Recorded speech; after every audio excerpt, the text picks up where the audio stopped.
हरे कृष्णा। तो भगवत गीता के तीसरे अध्याय में आपका स्वागत है। इस अध्याय का नाम है कर्म योग, या इसे इंग्लिश में कहते हैं योगा इन एक्शन। तो योग का अर्थ क्या होता है? हमने देखा है गणित में ना, योग का अर्थ जोड़ना है ना। 2 + 2 4, यानी 2 को 2 से जब योग करते हैं तो 4 आता है। तो यहाँ पे कर्म योग का अर्थ क्या है? भगवान से जुड़ना। तो कैसे कर्मों के माध्यम से हम भगवान से जुड़ सकते हैं, इसे हम कहते हैं कर्म योग। ठीक है, तो अध्याय शुरू करेंगे उससे पहले हम करेंगे श्लोक ऑफ द डे। तो पिछले दिन हमने दूसरे अध्याय का 7वां श्लोक जो है उसे श्लोक ऑफ द डे बनाया था। अगर आपने अभ्यास किया है या पठन करना चाहते हैं देख के, तो आप अपना हैंड रेस कर सकते हैं। किसी ने अगर इस श्लोक का अभ्यास किया है या पठन करना चाहते हैं, देख के भी आप पढ़ सकते हैं, तो आप इसके लिए हैंड रेस कर सकते हैं। हरे कृष्णा अनामिका माता जी। हरे कृष्णा प्रभु जी। जी माता जी। कार्पण्य दोषोपहत स्वभाव पृच्छामि त्वां धर्म सम्मूढचेता यच्छ्रेयशानिश्चितं ब्रूहि तन्मे शिष्यस्तेऽहं शाधि मां त्वा प्रपन्नम्। अब मैं अपनी कृपण दुर्बलता के कारण अपना कर्तव्य भूल गया हूँ और सारा धैर्य खो चुका हूँ। ऐसी अवस्था में मैं आपसे पूछ रहा हूँ कि जो मेरे लिए श्रेयस्कर हो उसे निश्चित रूप से बताए।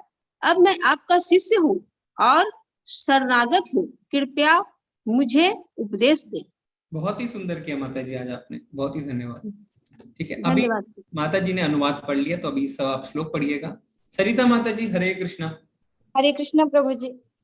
कार्पण्य दोषे पह स्वभाव पृच्छामि त्वाम धर्म सम्मूढचेता यच्छ्रेयस्यानि निश्चिन्तं ब्रूहि तन्मे शिष्यस्ते अहं साधिमा त्वां प्रपन्नम्। हरे माता जी, बहुत ही अच्छा प्रयास किया आपने, धन्यवाद माता जी। मनोज प्रभु जी, हरे कृष्णा। मनोज प्रभु जी, हरे कृष्णा। हरे हरे कृष्ण प्रभु जी। जी पढ़िए प्रभु जी। हरे कृष्ण। जी प्रभु जी, हरे कृष्ण। कल्पनायो दोषोपहातो स्वभावो प्राच्यं स्वभाव धर्मो समूढ़ा चेता यशयो याना निश्चितं ब्राहि तन्मे शिष्य तो हम सदीमं सभम प्रपोनम। जी जी जी, इसको प्रभु जी आप अगर भगवत गीता की किताब है ना, उसमें नीचे छंदी विच्छेद किया हुआ है, उसको देख देख के भी बोलेंगे तो और अच्छे से हम कर पाएंगे। धन्यवाद प्रभु जी, हरे कृष्ण जी। विद्याधर प्रभु जी, हरे कृष्ण। हरे कृष्ण प्रभु जी। जी प्रभु जी। कार्पण्य दोषोपहत स्वभाव पृच्छामि त्वां धर्म सम्मूढचेता यच्छ्रेयस्यानिश्चितं ब्रूहि तन्मे शिष्यस्तेऽहं साधिमा त्वं प्रपन्नम्। जी हरे बहुत कृष्ण। सुंदर प्रभु जी, हरे कृष्ण। मंगेश प्रभु जी, हरे कृष्ण। हरे कृष्ण प्रभु जी। जी कार्पण्य दोषोपहत स्वभाव पृच्छामि त्वां धर्म सम्मूढचेताः श्रेयसान्निश्चितं ब्रूहि तन्मे शिष्यस्तेऽहं शाधिमां त्वां प्रपन्नम्। बहुत सुंदर प्रभु जी, हरे कृष्ण। सारिका माता जी, हरे कृष्ण। हरे कृष्ण प्रभु जी। कार्पण्य दोषो उपस्वाव पृच्छामि त्वां धर्म सम्मूढचेता यच्छ्रेयस्यानि हस्तेऽहं शाधि मां त्वां प्रपन्नम्। जी माता जी, बहुत ही सुंदर, हरे कृष्ण। हरे कृष्णा मनीष प्रभु जी, आप पढ़िए। हरे कृष्ण प्रभु जी। जी। कार्पण्य दोषोपहता स्वभाव पृच्छामि त्वां धर्म सम्मूढ़ चेता यच्छे शानिश्चिंत ब्रूहि तन्मे शिष्य साधिमा त्वा प्रपन्नम।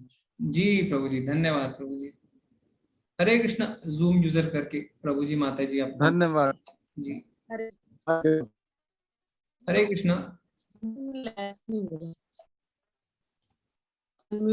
मनीष प्रभु जी आप म्यूट कर लीजिए अपने आप को।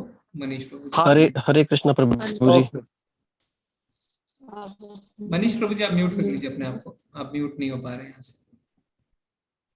जी हरे कृष्ण प्रभु जी। जी प्रभु जी पढ़िए। कार्पण्य दोषोपहत स्वभाव पृच्छामि त्वं धर्म सम्मूढचेता यच्छेयस्या निश्चितं ब्रूहि तन्मे शिष्यस्ते अंशादि मां त्वं प्रपन्नम्। बहुत ही सुंदर प्रभु जी। हरे कृष्ण। हरे कृष्ण मोटवानी प्रभु जी।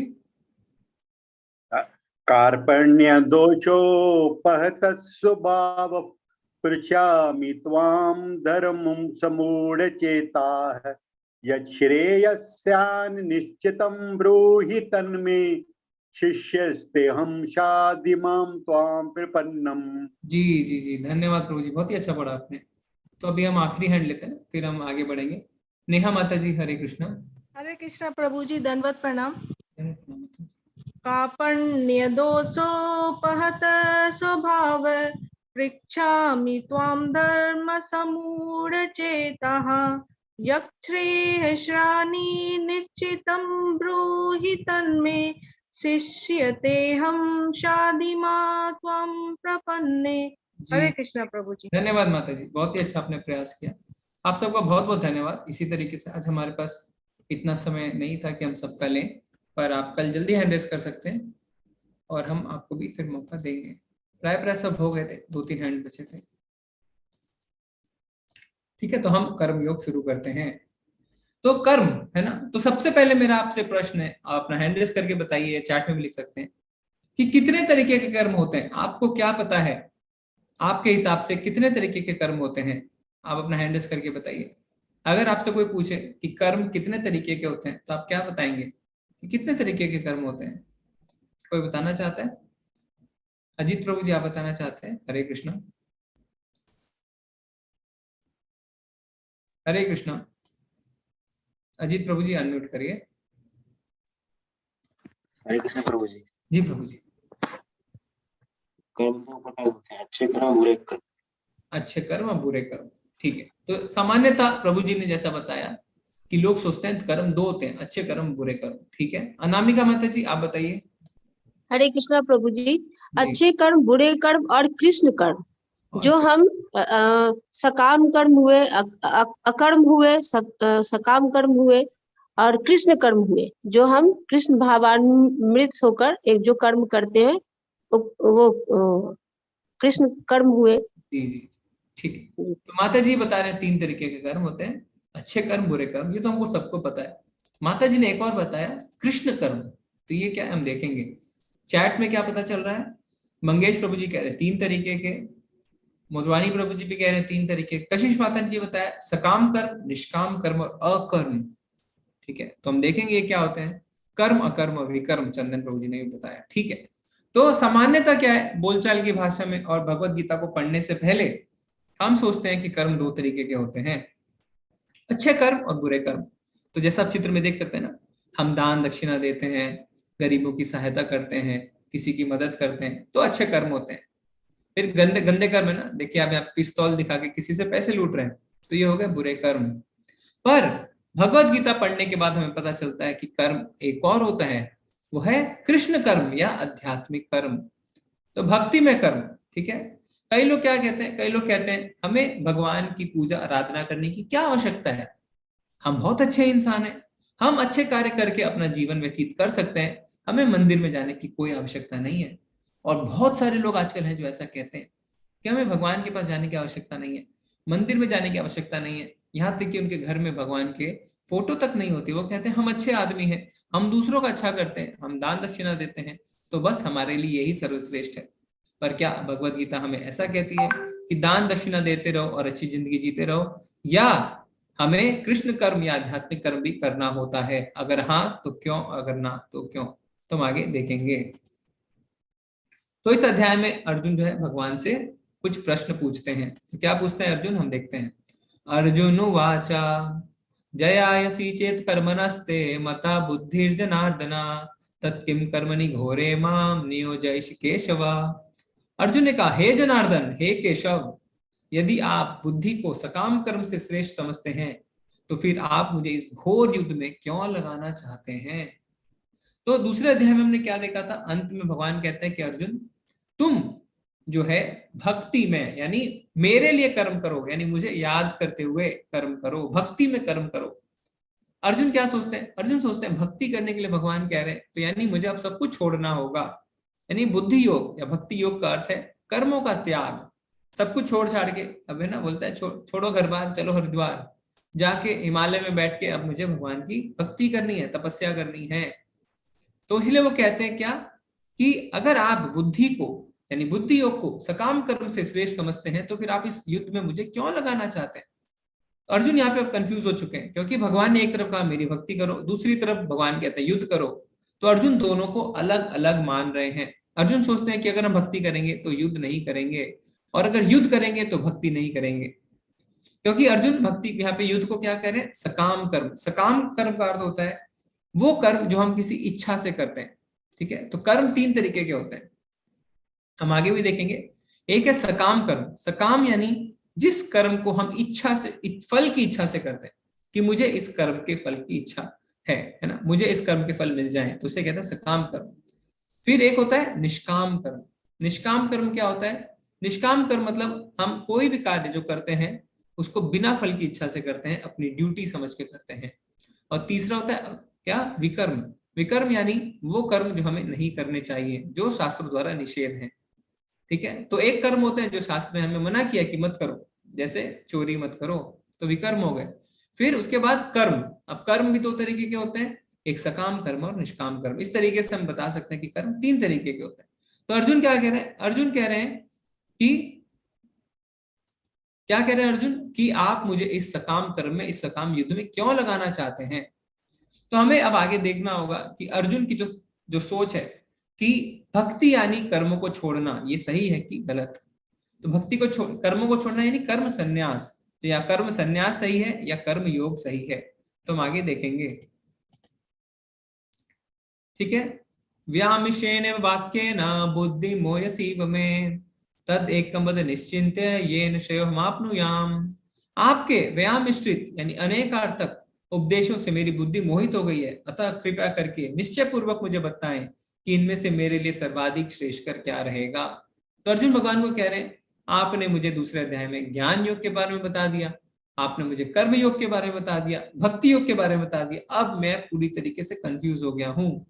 आप मुझे मेरे लिए जो श्रेयस है वो बताएं। तो कल हमने देखा था श्रेयस और प्रेयस में क्या डिफरेंस है, आपको बताना चाहता है श्रेयस और प्रेयस में क्या फर्क है, कल हमने डिस्कशन करी थी। इसमें अर्जुन कह रहे हैं कि जो मेरे लिए सर्वाधिक श्रेयस्कर है वो बताएं। अर्जुन ने ये नहीं कहा कि जो मेरे लिए प्रेयस है वो बताएं। तो श्रेयस और प्रेयस में क्या फर्क है, अगर आपको किसी को याद है तो आप बता सकते हैं। हरे कृष्णा दुर्गेश नंदिनी माता जी, माता जी अनम्यूट करिए। श्रेयस्कर मीन्स जो लॉन्ग टर्म इफेक्टिव होता है, और प्रेयस्कर means short term. Short term के लिए जो भी हमें अच्छा लगे वो अगर हम देते हैं, जैसे कल आपने एग्जांपल दिया था कि किसी बच्चे को वो चीज नहीं देनी चाहिए बट उसको बहुत जिद कर रहा है, तो अगर हम दे देते हैं तो उसको प्रेयस्कर है, प्रिय है, लेकिन बट उसके लिए बेनिफिट नहीं है। बट श्रेयस्कर इट वर्क्स लॉन्ग टर्म। जी माता जी ने बहुत ही सटीक जवाब दिया है, तो हम इस चर्चा को आगे बढ़ाएंगे। श्रेयस यानी जो हमारे लिए लॉन्ग टर्म अच्छा है, पर प्रेयस यानी जो अभी सही है पर बाद में गलत है। तो अर्जुन भगवान को कहते हैं एकम वदा, है ना, यहाँ पे देखिए तद एकम वदा निश्चित तद एकम वदा। एकम वदा यानी एक चीज, आप इतनी सारी चीजें मुझे मत बताइए, आप मुझे एक चीज बताइए। अब भगवान क्या कहते हैं, श्री भगवान उवाचा लोकेस्मिन् द्विधा निष्ठा पूरा प्रोक्ता मया नघा ज्ञान योगेन सांख्यानाम कर्म योगेन योगिनाम। श्री भगवान ने कहा हे निष्पाप अर्जुन, मैं पहले ही बता चुका हूं कि आत्म साक्षात्कार का प्रयत्न करने वाले दो प्रकार के पुरुष होते हैं। कुछ इसे ज्ञान योग द्वारा समझने का प्रयत्न करते हैं, तो कुछ भक्तिमय सेवा के द्वारा। तो भगवान कहते हैं कि तुम्हें कंफ्यूज होने की आवश्यकता नहीं है अर्जुन। क्यों? क्योंकि दो मार्ग हो सकते हैं आत्म साक्षात्कार के। क्या? पहला ज्ञान योग यानी सांख्य योग, जिसमें हम ये समझते हैं कि हम शरीर नहीं है, हम आत्मा है ना, एनालिसिस से। पर दूसरा क्या है? दूसरा है कर्म योग या बुद्धि योग या भक्ति योग जिसे हम कहते हैं। तो भगवान कह रहे हैं ये दोनों ही रास्ते सही हैं, पर आगे भगवान बताएंगे दोनों में से कौन सा श्रेष्ठ है। तो आगे के अध्याय में हम ये भी देखेंगे और इस चैप्टर में देखेंगे कि भगवान ने बताया दोनों रास्ते हैं, ज्ञान योग का भी रास्ता है और बुद्धि भक्ति या कर्म योग का भी रास्ता है, और दोनों में से कौन सा श्रेष्ठ है। तो यहाँ पे क्या बताया, दिस वे और दैट वे। अर्जुन कहते हैं मुझे कहाँ जाना है, मुझे एकम वदा, एक चीज आप बताइए। तो हम देखेंगे भगवान आगे क्या बताते हैं। तो ना तो कर्म से विमुख होकर कोई कर्मफल से छुटकारा पा सकता है और ना केवल संन्यास से सिद्धि प्राप्त की जा सकती है। तो अर्जुन ने कहा था भगवान को क्या कि मैं क्या सब कुछ छोड़ के बैठ जाऊं, आपने मुझे कहा भक्ति करो, तो क्या मैं कर्म संन्यास ले लूं। फिर एक तरफ कहते हैं युद्ध करो, तो दोनों में से मैं क्या करूं। तो भगवान क्या बताते हैं, ना तो कर्म से विमुख होकर कोई कर्म फल से छुटकारा पा सकता है। अगर हम सोचते हैं कि हम कर्म ना करें और कर्म के फलों से हम छूट जाएं, तो ऐसा संभव नहीं है। और ना केवल संन्यास से सिद्धि प्राप्त की जा सकती है। तो संन्यास लेने से यानी कर्मों को छोड़ने से सिद्धि प्राप्त नहीं की जा सकती। तो हमें इस बात को समझना है, भगवान ने यहाँ पे साफ साफ अपना मत रख दिया है कि कर्म संन्यास हमें नहीं लेना है, यानी कर्मों को त्यागना नहीं है। तो अर्जुन ने सोचा कि मुझे अपने कर्मों को त्यागना है, पर भगवान ने बताया नहीं, तुम्हें ऐसा नहीं करना है, तुम्हें कर्म करने हैं, भक्ति में रहते हुए कर्म करने हैं। तो इस बात को हमें समझना है। भक्ति में जो प्रभुपाद जी हैं, भक्ति को इंग्लिश में क्या लिखते हैं, डिवोशनल सर्विस। जब प्रभुपाद जी ने इंग्लिश में भगवत गीता लिखी तो भक्ति को उन्होंने डिवोशन नहीं कहा, उन्होंने डिवोशनल सर्विस कहा, यानी भक्तिमय कर्म। तो इसीलिए भगवान अर्जुन को क्या कहते हैं कि तुम मुझे याद करते करते युद्ध करो, यानी कर्मों को नहीं त्यागना है, कर्मों को करते रहना है, पर मुझे याद करते करते, यानी भक्ति करते करते कर्म करो। ठीक है, कर्म संन्यास से हमें सिद्धि प्राप्त नहीं हो सकती। तात्पर्य में प्रभुपाद जी क्या लिख रहे हैं, भौतिकवादी मनुष्यों के हृदयों को विमल करने के लिए जिन कर्मों का विधान किया गया है, उनके द्वारा शुद्ध हुआ मनुष्य ही संन्यास ग्रहण कर सकता है। तो संन्यास अगर कोई बिना हृदय के शुद्ध हुए ग्रहण कर लेता है तो क्या होता है, तो समाज में उत्पात उत्पन्न होता है। क्यों? क्योंकि अगर वो कर्मों से संन्यास ले लेता है ना, सब कुछ छोड़ छाड़ के चला जाता है, पर उसका हृदय अभी भी शुद्ध नहीं हुआ है, उसके अंदर बहुत इंद्रिय विषय है, मैं इस चीज का भोग कर लूं, मैं उस चीज का भोग कर लूं, है ना। कहीं पहाड़ों पे ध्यान करते करते क्या करेगा, नीचे अचानक जाएगा पहाड़ों से, 2 गुलाब जामुन लेके आएगा, खाएगा, फिर ध्यान में बैठ जाएगा। क्यों? क्योंकि उसका हृदय अभी शुद्ध नहीं हुआ है। शुद्धि के बिना संन्यास ग्रहण करने से सफलता नहीं मिल पाती। हृदय की शुद्धि के बिना संन्यास सामाजिक व्यवस्था में उत्पात उत्पन्न करता है। तो कहने को तो वो सन्यासी हैं, पर सारे इंद्र विषयों में लगे हुए हैं। क्यों? क्योंकि उनका हृदय अभी शुद्ध नहीं हुआ है। दूसरी ओर यदि कोई नियत कर्मों को ना करके भी भगवान की दिव्य सेवा करते हैं, तो उस मार्ग में जो कुछ भी उन्नति करता है उसे भगवान स्वीकार कर लेते हैं। ठीक है, तो प्रश्न क्या उठता है, प्रश्न ये उठता है कि क्या हम एक भी क्षण बिना कार्य किए रह सकते हैं। कर्म संन्यास का अर्थ होता है कर्मों से संन्यास, पर हमारी आत्मा है ना, हम आत्मा का मन का स्वभाव जानते हैं, हम बिना एक भी क्षण कार्य किए नहीं रह सकते। तो इसीलिए हमें अपने निर्धारित कर्मों को करते हुए भक्ति करनी चाहिए। निर्धारित कर्म क्या होते हैं, जैसे अर्जुन गृहस्थ थे, है ना, और साथ में क्षत्रिय भी थे, तो उनका वही निर्धारित कर्म था। तो हमें क्या करना है, हमें भक्तिमय सेवा करनी है, यानी भक्तिमय कर्म करने हैं। तो कर्म तो सबको करने ही पड़ेंगे, और जब तक हृदय शुद्ध नहीं होगा संन्यास हम नहीं ग्रहण कर सकते हैं। और भक्तिमय सेवा के लिए कोई मापदंड नहीं है ना, कोई क्वालिफिकेशन नहीं है। कोई कितना ही बड़ा पापी क्यों ना हो, वो तुरंत भक्ति में आ सकता है। भगवान आगे बताएंगे भी कि कोई जघन्य से जघन्य कार्य क्यों ना करे, पर अगर वो भक्ति में दृढ़ रहता है तो उसे साधु मानना चाहिए। तो जैसे मान लीजिए ना, किसी को बीमारी होती है, तो क्या बीमारी की दवाई आप ठीक होने के बाद लेते हैं? नहीं, आप बीमारी के साथ साथ दवाई लेते हैं और लेते लेते ठीक होते हैं। इसी तरीके से अगर आपका हृदय शुद्ध नहीं हुआ है तो भक्ति करते करते आपका हृदय शुद्ध होता है। कर्मों को छोड़ने से, संन्यास लेने से ऐसा नहीं होता है। ठीक है, तो हमें क्या करना है, हमें कर्मों को करते करते भगवान की भक्ति शुरू करनी है, जिससे धीरे धीरे हमारा हृदय शुद्ध हो जाए। ठीक है, और हम ऐसा कैसे करेंगे आगे भगवान बताएंगे। ऐसा हम कर सकते हैं शुरुआत किसे, निष्काम कर्म से। निष्काम कर्म मतलब जब हम कर्मों को बिना फल की इच्छा के करें, या फलों को हम भगवान को अर्पित करके करें। तो अपने सारे कर्मों के फलों को हम जब भगवान को अर्पित करते हैं तो उसे कहते हैं निष्काम कर्म। ठीक है, अब यहाँ पे भगवान हमें बताएंगे कि अगर हृदय शुद्ध नहीं होता है, अगर कोई सन्यासी बन जाता है तो क्या होता है। कर्मेंद्रियाणि संयम्य आसते मनसा स्मरन् इंद्रियार्थन विमूढ़ात्मा मिथ्याचार स उच्यते। जो कर्म इंद्रियों को वश में तो करता है, किंतु जिसका मन इंद्र विषयों का चिंतन करता रहता है, वह निश्चित रूप से स्वयं को धोखा देता है और मिथ्याचारी कहलाता है। तो यहाँ पे चित्र में आप देख सकते हैं, है ना, किसी बाबा ने क्या किया है, उन्होंने संन्यास ले लिया है, पर इंद्र विषय की चीजें अभी भी आप देख सकते हैं, सिगरेट पी रहे हैं, तो इंद्र विषय में उनका मन अभी भी भटकता रहता है। तो ऐसे लोगों को भगवान क्या कह रहे हैं, मिथ्याचारी, धूर्त। क्यों धूर्त है? क्योंकि ये खुद को तो धोखा देते ही हैं, साथ ही साथ अपने शिष्यों को भी बहकाते हैं, क्योंकि इनका हृदय अभी शुद्ध नहीं हुआ है। अभी भी इनका हृदय जो है वो इंद्र विषयों की चिंतन में लगा रहता है। इंद्र विषय का मतलब क्या होता है? Sense gratification. अभी भी वो अपना भोग करना चाहते हैं, इंद्रियों को संतुष्ट करना चाहते हैं। तो यहाँ पे एक बहुत ही अच्छी कथा आती है श्रीमद् भागवतम से, भरत महाराज के बारे में। तो भरत महाराज जो थे वो एक बहुत ही बड़े राजा थे, और जो भारतवर्ष का नाम हुआ इन्हीं के नाम के पीछे हुआ, और ये पूरे विश्व के राजा थे। तो क्या होता है, ये बहुत ही अच्छे से अपना राज्य चलाते हैं, पर एकाएक इनके मन में वैराग्य उत्पन्न होता है और ये सन्यास ले लेते हैं, कर्म सन्यास, और सब कुछ छोड़ छाड़ के जंगल में आते हैं और कहते हैं कि मैं तो यहाँ पे भगवान का यज्ञ करूंगा। तो भगवान का यज्ञ इत्यादि वो शुरू करते हैं। पर एक दिन क्या होता है, एक दिन जब वो नदी के तट पे स्नान कर रहे होते हैं, तो दूसरे तट पे वो देखते हैं कि एक गर्भवती हिरणी है जिसके पीछे एक भूखा शेर लगा हुआ है। तो डर के मारे वो हिरणी जो है एक तट से दूसरे तट की ओर छलांग लगाती है, पर वो इतने जोर से छलांग लगाती है कि बीच में ही उसका बच्चा हो जाता है ना, बच्चा भी पानी में गिर जाता है, हिरणी भी पानी में गिर जाती है। वो भूखा शेर हिरणी को खा लेता है, पर बच्चा तैरते तैरते नदी के इस ओर आता है जहां पे भरत महाराज स्नान कर रहे थे। तो भरत महाराज क्या करते हैं, भरत महाराज उस हिरनी के बच्चे को उठा के लाते हैं और अपनी कुटिया में लाके उसका देखभाल करते हैं, है ना। तो यहां तक तो ठीक था ना, किसी निर्जीव का उन्होंने प्राण बचाए, किसी निर्दोष है ना हिरण के बच्चे का। पर अब क्या है, अब उसे इतनी ज्यादा आसक्ति हो गई भरत महाराज को उससे, कि उसी के साथ खाते थे, उसी के साथ सोते थे, उसी के साथ खेलते थे। यहां तक कि जब वो भगवान का यज्ञ भी कर रहे हैं तो आप देख सकते हैं उनका ध्यान उसी बच्चे की ओर था। तो उनकी आसक्ति भगवान से हटके, भक्ति से हटके हिरण के बच्चे में आ गई।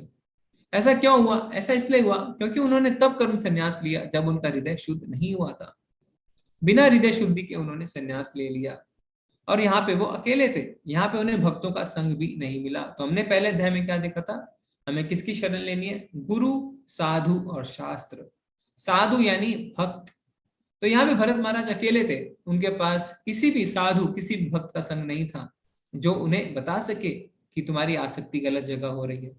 तो इस तरीके से हम देखेंगे कि भरत महाराज को इस गलती के कारण 3 जन्म और लेने पड़े। तो जो मुक्ति या जो भगवत धाम की प्राप्ति उन्हें इस जन्म में हो सकती थी, ऐसा ना हो कि उन्हें अगला जन्म हिरण का लेना पड़ा और उसके अगले जन्म में वो जड़ भरत के नाम से जाने गए, जिसके बाद उन्हें मुक्ति मिली। तो आगे क्या होता है इसको हम और आगे अध्याय में, 8वें अध्याय में इस कथा को हम शेष करेंगे। पर हमें ये समझना है यहाँ पे कि इतना पूरे विश्व का राजा होने के बावजूद, कर्म संन्यास लेने के बावजूद उनकी आसक्ति हिरण में हो गई, जिसके कारण अगले जन्म में वो हिरण बने। और ऐसा इसलिए हुआ क्योंकि उनका मन शुद्ध नहीं हुआ था और बिना मन की शुद्धि के उन्होंने कर्म संन्यास ले लिया। तो यानी मन की शुद्धि है ना, यानी हमें क्या करना है, कर्म के फलों से अनासक्त होना है, यानी निष्काम कर्म करने हैं।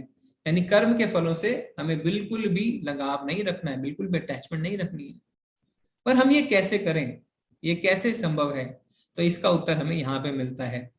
श्री विष्णु के लिए यज्ञ रूप में कर्म करना चाहिए, अन्यथा कर्म के द्वारा इस भौतिक जगत में बंधन उत्पन्न होता है। अतः हे कुंती पुत्र, उनकी प्रसन्नता के लिए अपने नियत कर्म करो, इस तरह तुम बंधन से मुक्त रहोगे। तो भगवान कह रहे हैं कि अगर तुम्हें कर्म के बंधनों से बचना है तो भगवान के लिए कर्म करो। तो कर्म के बंधन क्या होते हैं? तो हम जानते हैं अगर हम गलत कार्य करेंगे तो उससे हमें पाप मिलेगा ना, पाप मिलेगा तो हमें पाप भोगना भी पड़ेगा। पर अगर हम अच्छे कार्य करते हैं ना, पुण्य कार्य करते हैं, तो हमें पुण्य की प्राप्ति होती है। पर दुर्भाग्य की बात यह है कि अगर हम पुण्य की इच्छा से कार्य करते हैं तो पुण्य भोगने के लिए भी हमें दोबारा आना पड़ेगा। या क्या होगा, या आप स्वर्ग में जाएंगे, पुण्य भोगेंगे, पर जब आपके पुण्य खत्म हो जाएंगे तो दोबारा आपको जन्म मृत्यु के चक्र में आना पड़ेगा। अगर आप पाप करेंगे तो आप नरक में जाएंगे, वहां पे भोगेंगे। जब आपके पाप खत्म हो जाएंगे, उनके फल खत्म हो जाएंगे, तब आप दोबारा मृत्यु लोक में जन्म लेंगे, पृथ्वी में जन्म लेंगे। पर पुण्य के साथ भी यही है, पुण्य करेंगे, हो सकता है बहुत सालों तक, बहुत काल तक, बहुत युगों तक आप स्वर्ग में रहें। पर जैसे जैसे आपके पुण्य के फल खत्म होते जाएंगे, जैसे जैसे आपके बैंक अकाउंट में पैसे खत्म होंगे, वैसे वैसे धीरे धीरे क्या होगा, जिस दिन पूरे पैसे खत्म, पूरे पुण्य के फल खत्म, आपको वहां से धक्का मार के निकाल दिया जाएगा और आप दोबारा पृथ्वी लोक पे आ जाएंगे, दोबारा मनुष्य शरीर धारण करेंगे और दोबारा कर्मों के बंधन में बंध जाएंगे। तो पुण्य करके हमें क्या मिला? पुण्य करके हमें जन्म मृत्यु का चक्र ही मिला, हमें मोक्ष की प्राप्ति नहीं हुई, ना ही भगवत धाम की प्राप्ति हुई। इसलिए भगवान कह रहे हैं कर्म के बंधन। तो कर्म के अगर अच्छे फल होते हैं वो भी हमें बांध देते हैं, बुरे फल होते हैं वो भी हमें बांध देते हैं। तो सब ये समझ जाते हैं कि बुरे कार्य हमें नहीं करने, पर क्या हम अच्छे कार्य भी नहीं करें? ऐसा भगवान ने नहीं कहा। भगवान ने कहा कर्मों को भगवान के लिए करो। तो भगवान के लिए आप कोई बुरा कार्य तो करेंगे नहीं। अब अच्छा कार्य जब आप भगवान के लिए करेंगे तो क्या होगा, तो आप उसके बंधन से बच जाएंगे। यानी आप भगवान को बोलेंगे मुझे पुण्य भी नहीं चाहिए, पाप भी नहीं चाहिए, मैं आपको समर्पित करता हूं, मुझे तो आपका धाम चाहिए।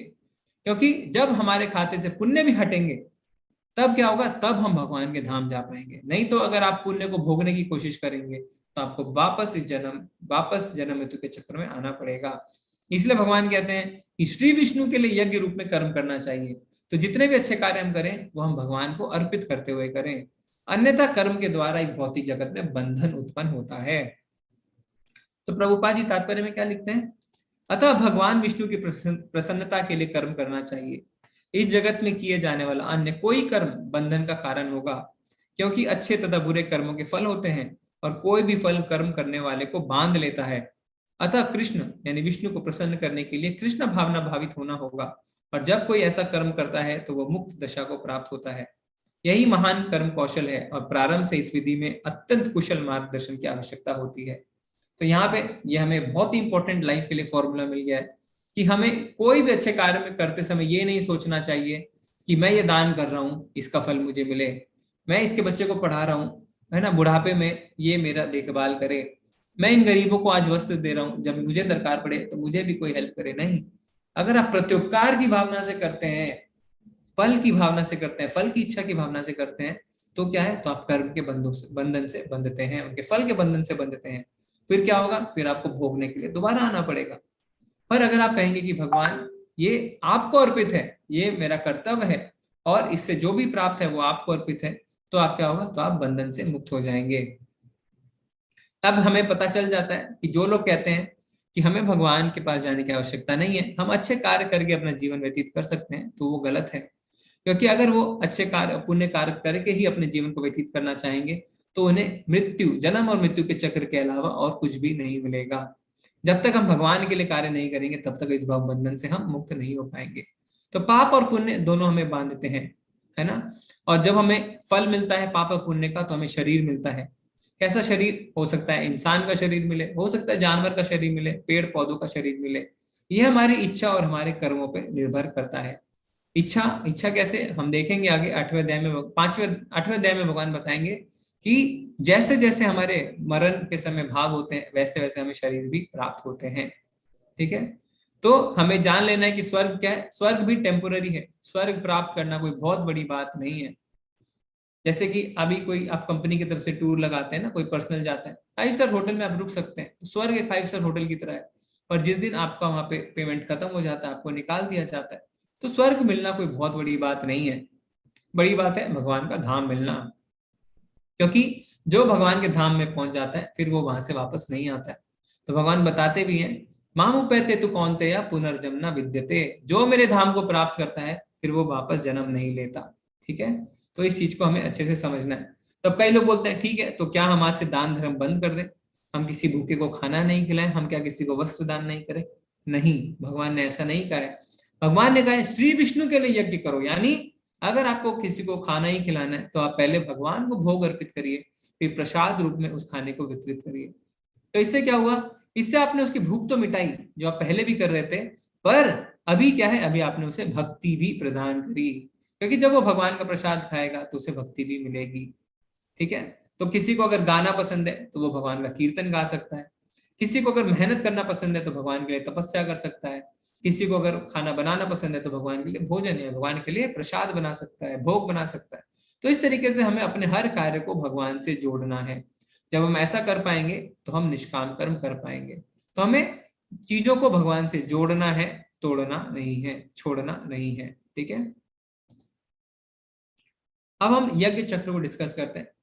तो आप देख सकते हैं हर व्यक्ति को है ना क्या चाहिए, खाना चाहिए, जिससे कि वो अपना पेट भर सके और ऊर्जा ला सके कार्य करने के लिए। और भोजन कहाँ से आता है? भोजन आता है अन्न से। अन्न कैसे होता है? अन्न होता है जब वर्षा होती है। वर्षा कब होती है? वर्षा होती है यज्ञ से। तब जब यज्ञ संपन्न किया जाता है तभी वर्षा होती है। और यज्ञ जो है वो नियत कर्मों से उत्पन्न होते हैं। शास्त्रों में हमारे नियत कर्म लिखे हैं, उनसे यज्ञ जो है वो उत्पन्न होते हैं। यज्ञों से, नियत कर्मों से उत्पन्न होते हैं। और फिर जो हमारे कर्म है वो कहाँ पे निर्धारित है? वो वेदों में निर्धारित है। और वेद जो है वो किसकी वाणी है? वो भगवान की वाणी है। तो हम देख सकते हैं किस तरीके से सब कुछ भगवान से शुरू होता है और भगवान पे ही खत्म होता है। ठीक है, तो सब कारणों के कारण जो है वो भगवान है। भगवान को हमसे कुछ भी नहीं चाहिए। कई लोग कहते हैं हम भगवान को क्यों भोजन दें, भगवान को हमसे कुछ भी नहीं चाहिए। पर जब हम भगवान को भोग लगाते हैं तो हमारे अंदर शुद्धि होती है। जैसे आप गंगा में स्नान करते हैं और गंगा को गंगा का जल ही अर्पित करते हैं, तो गंगा को गंगा का जल मिलने से गंगा को कोई लाभ नहीं है, पर क्या है? पर हमारी शुद्धि होती है। इस तरीके से हम अपनी कृतज्ञता जाहिर करते हैं भगवान के प्रति। जैसे आप कोई कमाई करते हैं ना, तो आप इनकम टैक्स देते हैं सरकार को। इसी तरीके से जब हम कुछ भी करते हैं तो हमें भगवान को अर्पित करना चाहिए। जैसे मान लीजिए कोई बैंक में कैशियर है, तो वो क्या है? वो बैंक के लिए कार्य करता है, पर किसी दिन अगर वो बैंक के पैसों को अपने जेब में डाल ले तो क्या होता है? तो उसे जेल हो जाती है। तो जब तक वो बैंक के लिए कार्य करता है तब तक ठीक, पर जिस दिन वो अपने लिए कार्य शुरू करता है तो उसे जेल होती है।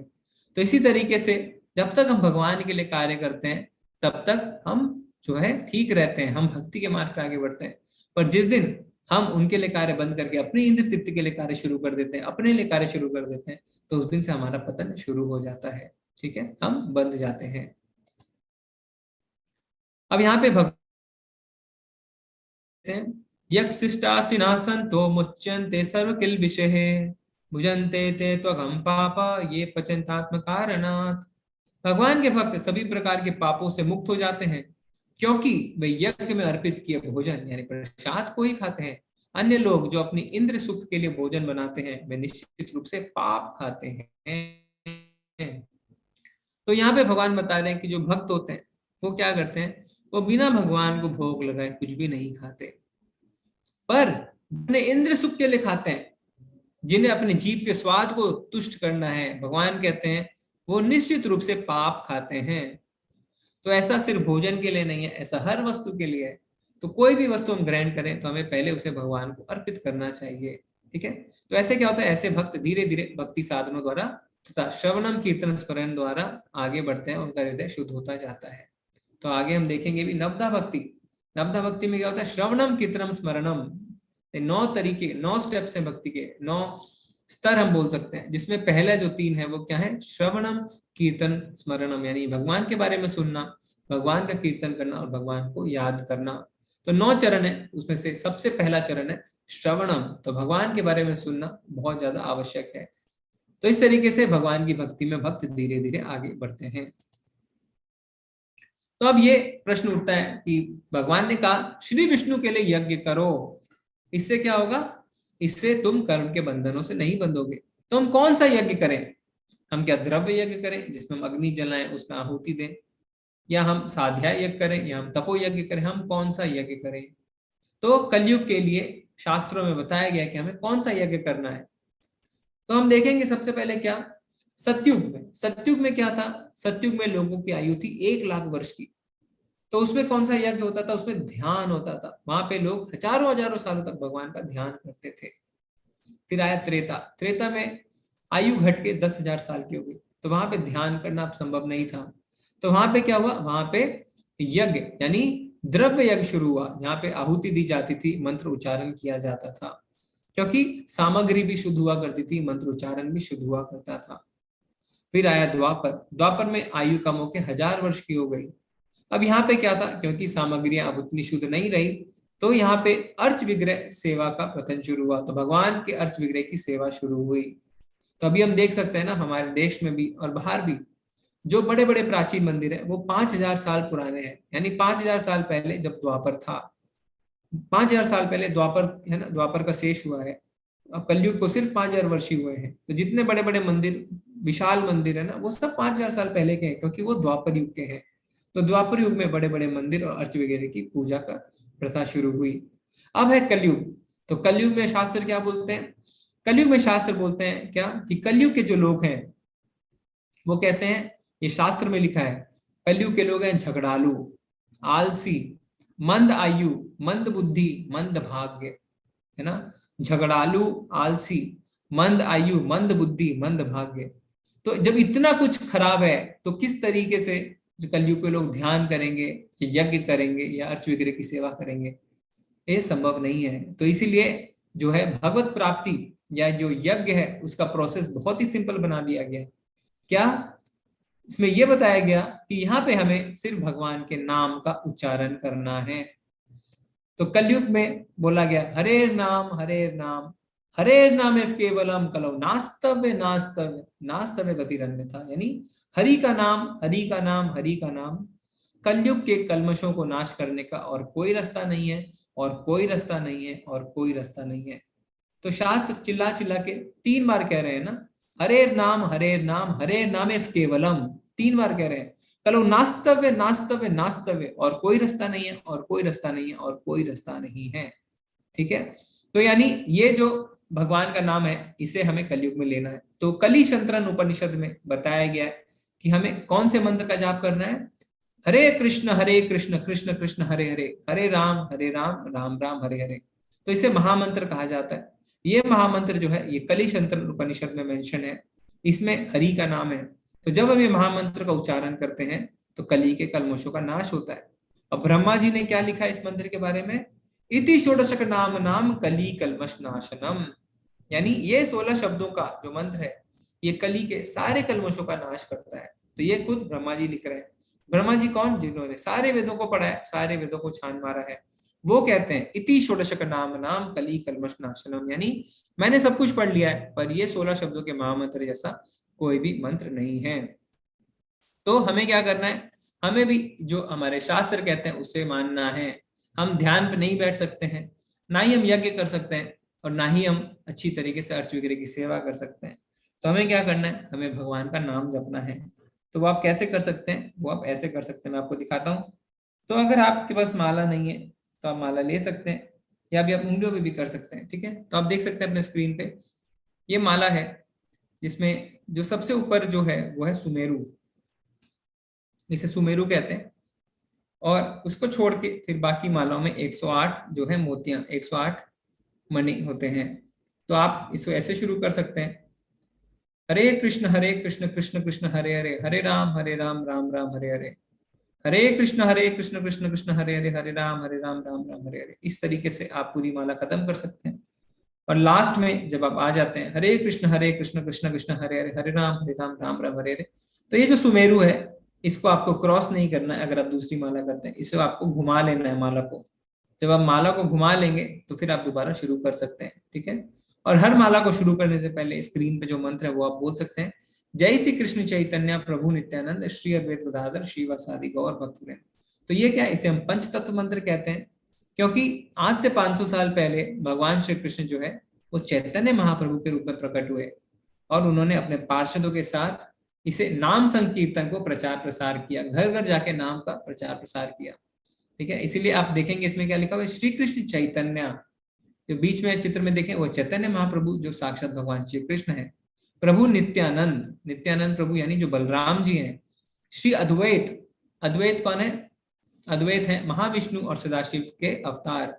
श्री गदाधर, गदाधर यानी राधा रानी, और श्रीवास, श्रीवास यानी नारद मुनि। तो इस तरीके से चैतन्य महाप्रभु और उनके 4 पार्षद, इन्हें पंच तत्व कहते हैं। इन्होंने ही आज से 500 साल पहले है ना मायापुर वेस्ट बंगाल से जो है नाम संकीर्तन का प्रचार प्रसार शुरू किया। इसलिए हम इन्हें पहले धन्यवाद कहते हैं, इन्हें प्रणाम करते हैं। तो आप ये मंत्र जो है आपके व्हाट्सएप ग्रुप में भी डाल दिया जाएगा, आपको अगर याद नहीं हो तो हम पहले क्या करेंगे, जय श्री कृष्ण चैतन्य प्रभु नित्यानंद श्री अद्वैत गदाधर शिवासादि गौर भक्तवृंद। फिर हम शुरू करेंगे हरे कृष्ण कृष्ण कृष्ण हरे हरे, हरे राम राम राम हरे हरे। ऐसे करके आप पूरी माला कर सकते हैं 108 बार। तो उसमें क्या होगा, उसमें आपको 7 से 8 मिनट लगेंगे। तो हम कम से कम एक माला तो कर ही सकते हैं एक दिन में ना।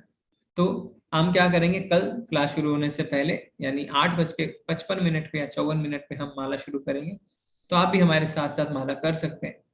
तो इस माला को अगर करने में आपको कोई फायदे नहीं दिखते हैं तो कम से कम कोई नुकसान भी नहीं होगा, ठीक है। और ये तो हमारे शास्त्र बोल रहे हैं चिल्ला चिल्ला के, हरे नाम हरे नाम केवलम कलो नास्तवे नास्तवे नास्तवे गति अन्यथा, ठीक है। तो हमें अपने शास्त्रों की बातों को मानना है और ये क्या करना है, और इस माला को करना है। तो कम से कम एक माला करने की हम संकल्प ले सकते हैं, ठीक है। तो इसमें भगवान श्री कृष्ण खुद कहते हैं, हम 10वें अध्याय में देखेंगे, 10वें अध्याय में भगवान अपना ऐश्वर्य बताते हैं। वहां पे भगवान क्या कहते हैं, यज्ञ नाम जप यज्ञोस्मि, यानी जितने भी यज्ञ हैं उसमें मैं क्या हूं, नाम संकीर्तन यानी जप हूं। तो जितने भी जप हो, जितने भी यज्ञ होते हैं ना, जितने भी तरीके के यज्ञ हो सकते हैं, भगवान कहते हैं उसमें मैं नाम जप हूं। तो जैसे हम किसी दुकान में जाते हैं है ना, दुकानदार हमें 10 ब्रांड की चीजें दिखाता है ना, रेफ्रिजरेटर देखने गए आप तो कहेगा ये देखिए वीडियोकॉन, ये LG है ना, ये शार्प और न जाने क्या क्या। फिर आप कहेंगे, आपको बिल्कुल समझ नहीं आता, आप कंफ्यूज हो जाते हैं, तो आप सेल्समैन से पूछते हैं अच्छा आप कौन सा यूज करते हैं, तो सेल्समैन बोलता है मैं LG का यूज करता हूँ। तो आपको लगता है LG ठीक होगा, है ना, क्योंकि ये खुद यूज करता है। तो इसी तरीके से भगवान कह रहे हैं जितने भी जप हैं, जितने भी यज्ञ हैं उसमें मैं हूं नाम जप, यज्ञ नाम जप यज्ञोस्मि। तो भगवान खुद कहते हैं कि सब यज्ञों में मैं नाम जप हूं। तो हमें इस बात पे विश्वास करना है और इस नाम जप को शुरू करना है। हरे कृष्ण कृष्ण कृष्ण हरे हरे, हरे राम राम राम हरे हरे, ठीक है। अब आगे बढ़ते हैं। ये जो श्लोक है ये बहुत ही बड़े बड़े MBA यूनिवर्सिटीज में सिखाए जाते हैं, जहां पे उन्हें लीडरशिप क्वालिटीज के बारे में बताया जाता है, ठीक है। तो ये क्या है, यद्यत आचरिति श्रेष्ठ तत्तत् एवतरो जना स यत् प्रमाणम कुरुते लोकस्तत् अनुवर्तते। महापुरुष जो जो आचरण करता है सामान्य व्यक्ति उसी का अनुसरण करते हैं। वह अपने अनुसरणीय कार्यों से जो आदर्श प्रस्तुत करता है संपूर्ण विश्व उसका अनुसरण करता है। तो यहाँ पे बताया जा रहा है कि जैसा महान पुरुष का आचरण होता है आम जनता वैसा ही करती है। तो भगवान अर्जुन को बताना चाहते हैं, अर्जुन अगर तुम युद्ध नहीं करोगे तो क्या होगा, तो कलयुग में लोग कहेंगे अर्जुन ने भी युद्ध नहीं किया ना, वो अपने कर्तव्यों से भाग गया, तो मैं भी ऐसा करूंगा, मैं भी अपने कर्तव्यों को नहीं निभाऊंगा। और नेगेटिव के प्रति तो लोग बहुत जल्दी आकर्षित होते हैं। तो यहाँ पे तात्पर्य प्रभुपाद जी बताते हैं कि श्रेष्ठ लोगों में कौन कौन आते हैं जिनके आचरण से लोग सीखते हैं। सबसे पहले माता पिता। तो माता पिता के आचरण से बच्चे सीखते हैं। तो इसीलिए अगर कोई पिता है ना, कोई स्मोक करते हैं या कोई मदिरा पान करते हैं तो उन्हें बिल्कुल अस्वस्थ रहना चाहिए कि उनके बच्चे ऐसा करेंगे ही करेंगे, क्योंकि अगर माँ बाप अपना आचरण ठीक नहीं रखेंगे तो बच्चे कहीं ना कहीं बिगड़ेंगे।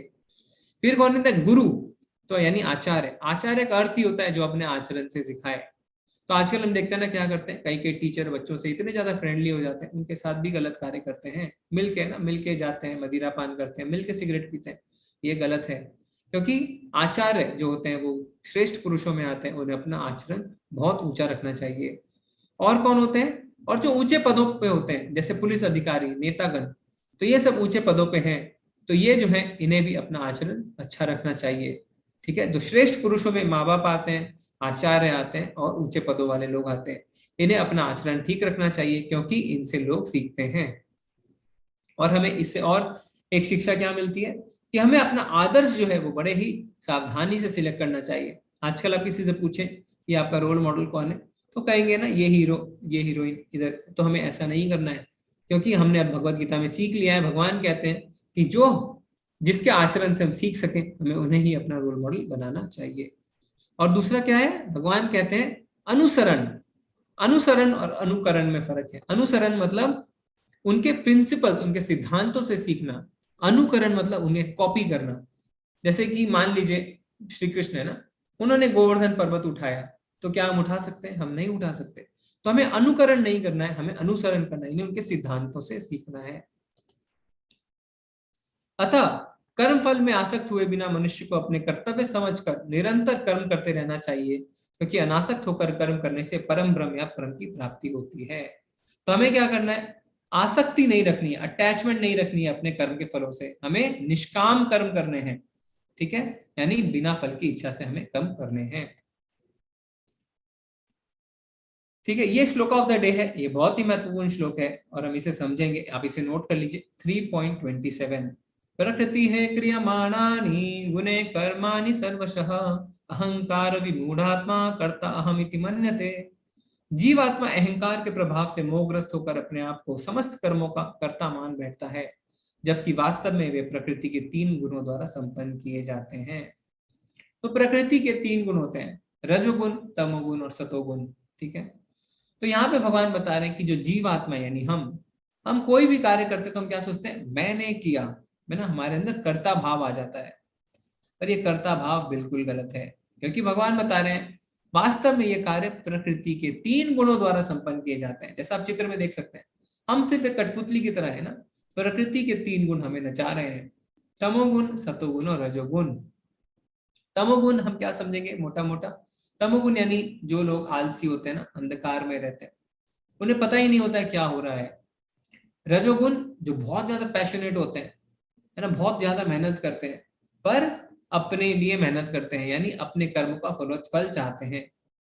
और सतोगुण यानी अब उन्हें पता है क्या कि वो आलस नहीं है उनके अंदर और ना ही ईर्ष्या है। जैसे रजोगुण के अंदर बहुत ईर्ष्या रहती है दूसरों को, पर वो ज्ञान में स्थित हो जाते हैं। ठीक है, सतोगुणी जो होते हैं वो ज्ञानी हो जाते हैं, वो ज्ञान में स्थित हो जाते हैं। अब वो चाहते हैं कि हमारा मेरा ज्ञान बढ़े, मेरा नॉलेज बढ़े, और वो भगवान की ओर जाना चाहते हैं। तो इस तरीके से हम समझ सकते हैं सतोगुण, रजोगुण और तमोगुण। तो ये जो 3 गुण है ये हमें बांधते हैं। ठीक है, तो हम सोचते हैं कि हमने कोई कार्य किया। भगवान क्या कह रहे हैं, प्रकृति है क्रियमाणानि गुणे कर्माणि सर्वशः, कि प्रकृति के 3 गुण जो है वही सारा कार्य करते हैं। तो अब यहाँ पे कोई पूछ सकता है कि अच्छा प्रकृति के गुण काम करते हैं तो हम फिर कुछ नहीं करते, यानी हमने जो गलत कार्य किया वो तो हमने नहीं किया है, वो तो भगवान ने किया है, या वो प्रकृति के 3 गुणों ने किया है। तो इसमें हमने कल चर्चा करी थी, ऐसा नहीं है, जिम्मेदार हम हैं। क्यों? क्योंकि हमने इच्छा करी। तो मान लीजिए आपने इच्छा करी कि मुझे बहुत मेहनत करनी है और मुझे ये बड़ी गाड़ी खरीदनी है, तो क्या होगा, तुरंत आपको रजोगुण पकड़ लेगा और आपको ऐसे रास्ते बिठा देगा कि आप बहुत मेहनत करें। तो इसे कहते हैं क्या, आपने इच्छा करी फिर प्रकृति के गुण ने आपको पकड़ा। आपको इच्छा हुई कि मैं मदिरा पान करूंगा, तुरंत आपको तमोगुण पकड़ लेगा और आप मदिरा पान करेंगे। तो इच्छा आप करते हैं, फिर उसके बाद प्रकृति के गुण आपको पकड़ते हैं। तो जैसा कल हमने छोटे बच्चे का उदाहरण लिया था ना, कि छोटा बच्चा जिद करता है, उसके पिताजी उसे चीजों को दिला देते हैं, पर इसमें जिम्मेदार कौन है, इसमें जिम्मेदार वो बच्चा ही है, पिताजी नहीं है। तो इसी तरीके से हम जो है हम जिम्मेदार हैं, क्योंकि इच्छा हम करते हैं। भगवान ने हमें सूक्ष्म स्वतंत्रता दी है। जैसा अभी रात में 9 बजे ये आपने अपनी स्वतंत्रता का सही इस्तेमाल किया है, जो भगवत गीता की क्लास में आप बैठे हैं। और हो सकता है कई लोग अभी क्लब में बैठे हो, कई लोग हो सकता है बार में बैठे हो, है ना, हो सकता है ऑफिस से आप 2 कलीग्स एक साथ निकले हो, एक अपने घर आके भगवत गीता सुन रहा है, दूसरे क्लब में जाके दारू पी रहा है। तो ये दोनों की स्वतंत्र इच्छा थी कि उसे क्या करना है ना। इसमें हम ये नहीं कह सकते हैं कि हम जिम्मेदार नहीं है, हम जिम्मेदार हैं। हम जैसी इच्छा करते हैं फिर प्रकृति के वैसे गुण हमें पकड़ लेते हैं, तो जिम्मेदारी से हम नहीं भाग सकते। अर्जुन ने कहा, हे वृष्णवंशी, मनुष्य ना चाहते हुए भी पाप कर्मों के लिए प्रेरित क्यों होता है? ऐसा लगता है कि उसे बलपूर्वक उसमें लगाया जा रहा हो। देखिए कितना इंपॉर्टेंट प्रश्न अर्जुन ने पूछा हमारे लिए। अक्सर लोग क्या कहते हैं, कोई भी गलत कार्य करने के बाद, मैं नहीं करना चाहता था, ना जाने मुझसे कैसे हो गया, है ना, मेरा दिमाग काम नहीं किया, पता नहीं मैं ना चाहते हुए भी ये गलत काम कर बैठा। अक्सर हम ये कहते हैं। तो अर्जुन ने वही पूछा है कि मनुष्य ना चाहते हुए पाप कर्म में क्यों लिप्त होता है। अब भगवान ने इसका जवाब दिया है। भगवान क्या कहते हैं, जिस प्रकार अग्नि धुएं से, दर्पण धूल से अथवा भ्रूण गर्भाशय से आवृत रहता है, उसी प्रकार जीवात्मा इस काम की विभिन्न मात्राओं से आवृत रहती है। तो भगवान क्या कह रहे हैं, भगवान ने पहले कुछ एग्जाम्पल दिए। क्या? जैसे अग्नि है, अग्नि क्या है, धुएं से ढकी हुई रहती है ना, तो आपको अग्नि नहीं दिखती। दर्पण धूल से ढका रहता है, और भ्रूण जो है वो गर्भाशय से आवृत रहता है। तो उसी तरीके से क्या होता है, जो हमारी जीवात्मा यानी हम जो है काम की विभिन्न मात्राओं से आवृत रहते हैं। काम यानी इच्छा, तो यानी हमारे मन अंदर जो काम है, जो इच्छा है, उसके कारण हम गलत कार्य करते हैं। तो देखिए भगवान ने कितना सुंदर जवाब दिया है। हम बोलते हैं कि हमने ये गलत कार्य क्यों कर दिया हमें नहीं पता, पर भगवान कहते हैं तुम्हारे अंदर जो काम है उसके कारण तुमने गलत कार्य किया है। क्योंकि कोई भी गलत कार्य करते हैं हम इच्छा पूर्ति के लिए ना, हमें कुछ चाहिए इसीलिए हम करते हैं। हमें पैसे चाहिए, या हमें है ना कोई अवैध संबंध चाहता है, कोई गाड़ी चाहता है, कोई घर चाहता है, कोई कुछ चाहता है, हम कुछ चाहते हैं, हम इच्छा करते हैं, इसीलिए हम गलत कार्य करते हैं। जो कल हमने देखा था ना, वो साइकिल देखी थी आसक्ति की, कि किसी चीज को हम देखते हैं उस चीज के बारे में बहुत ज्यादा सोचते हैं, ध्याय तो विषयान पुंसा, और फिर सोचते सोचते उससे आसक्ति हो जाती है और हमारे अंदर इच्छा उत्पन्न होती है उसे प्राप्त करने की। तो भगवान कहते हैं क्या, कि हमारी आत्मा पे इस काम की परत रहती है, और ना जाने कितने जन्मों से हम इस परत को इतनी मोटी कर चुके हैं कि हमें एहसास ही नहीं है ना। मान लीजिए किसी बर्तन में आप खाना बनाते हैं और उसे आप कभी नहीं धोते हैं, सिर्फ खाना बनाते ही जाते हैं, उस पर तेल की कितनी मोटी परत जम जाएगी। उसी तरीके से हमारी आत्मा पे काम की करोड़ों करोड़ों जन्मों के कारण इतनी मोटी परत जम चुकी है कि हमें एहसास ही नहीं होता है कि हम कब गलत कार्य कर बैठते हैं।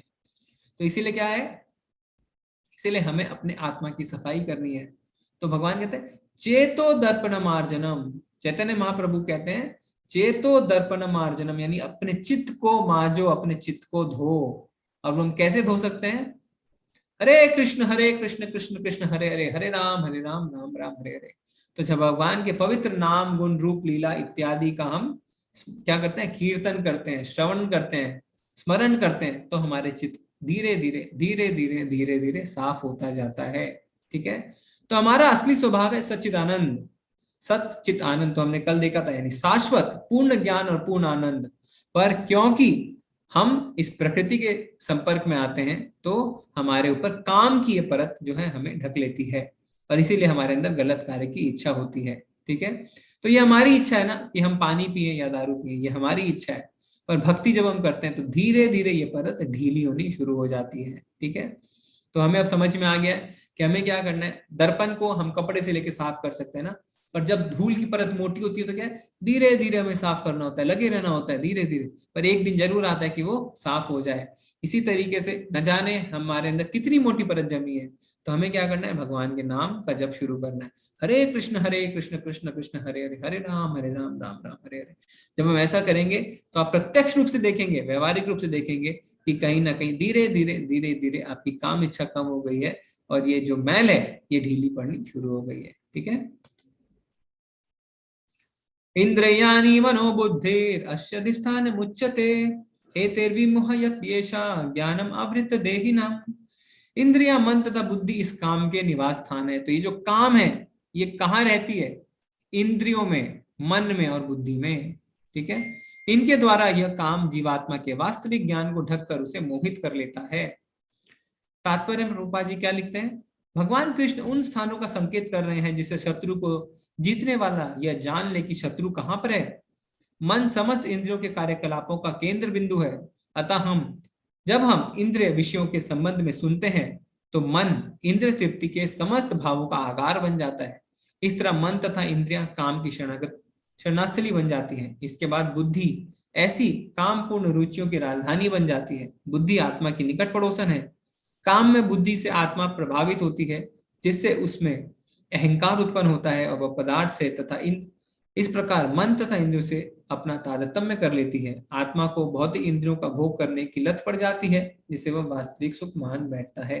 तो इसको हम अगले चित्र से समझते हैं अच्छी तरह। तो हमारे शास्त्रों में इस चीज को इसे समझाया गया है ना।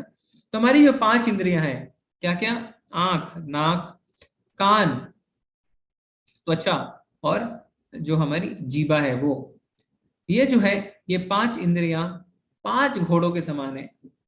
ऐसे घोड़े जो इधर उधर भागने को तैयार है ना। हमारी आंख हमेशा किसी ना किसी सुंदर चीज को देखना चाहती है ना, हमेशा, हम ना चाहते हुए भी हम देखते हैं, है ना। हमारी जीवा हमेशा किसी ना किसी स्वादिष्ट चीज का या स्वाद लेना चाहते हैं। हमारे कान अच्छी चीजें सुनना चाहते हैं।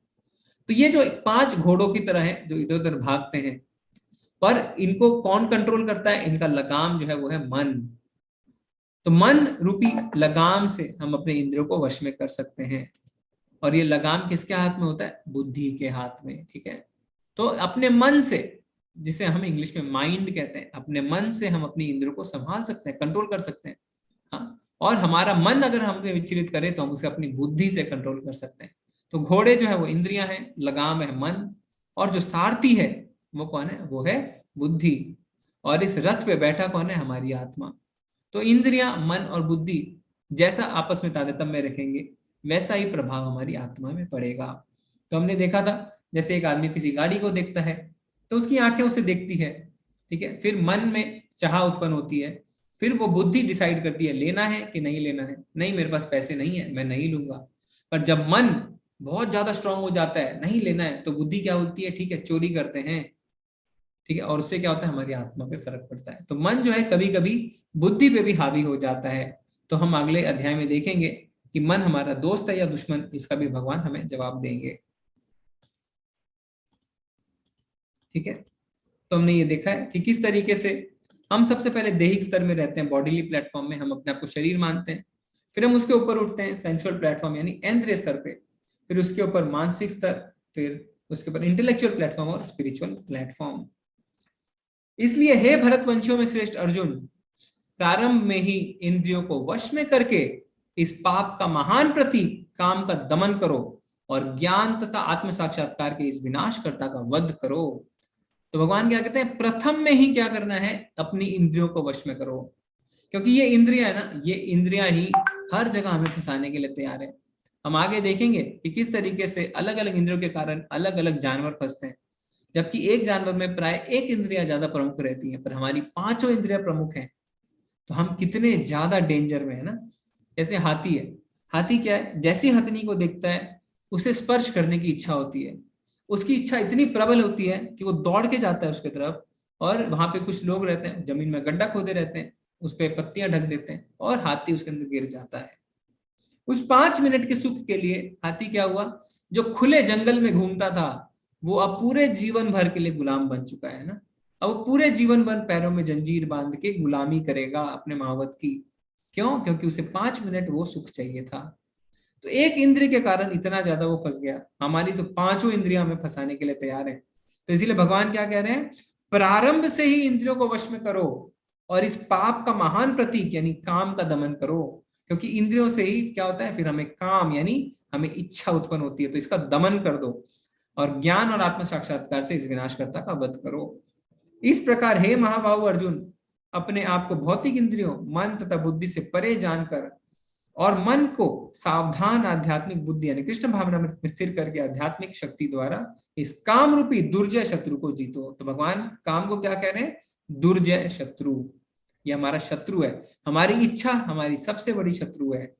क्योंकि हमारी जब इच्छा अनियंत्रित हो जाती है तो क्या होता है? लस्ट उत्पन्न होता है, और वो इच्छा पूरी नहीं होने से हमें क्रोध आता है, और क्रोध से हमने देखा है हमारी बुद्धि जो है भ्रमित हो जाती है, हमारी इंटेलिजेंस का लॉस होता है और हमारा पतन हो जाता है।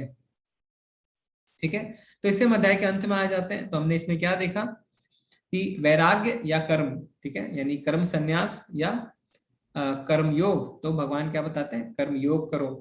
फिर निष्काम कर्म जो है वो ज्ञान योग से ऊपर है, तो हमें बिना फल की इच्छा से कर्म करना चाहिए।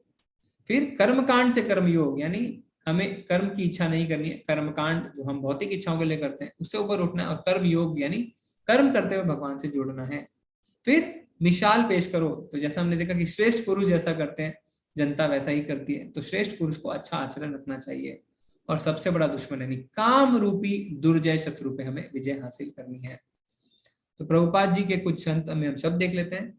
भगवद गीता का यह 3य अध्याय निष्कर्षतः मनुष्य को निर्देश देता है कि वह निर्विशेष शून्यवाद को चरम लक्ष्य ना मानकर अपने आप को भगवान का शाश्वत सेवक समझते हुए कृष्ण भावनामृत में प्रवृत्त हो।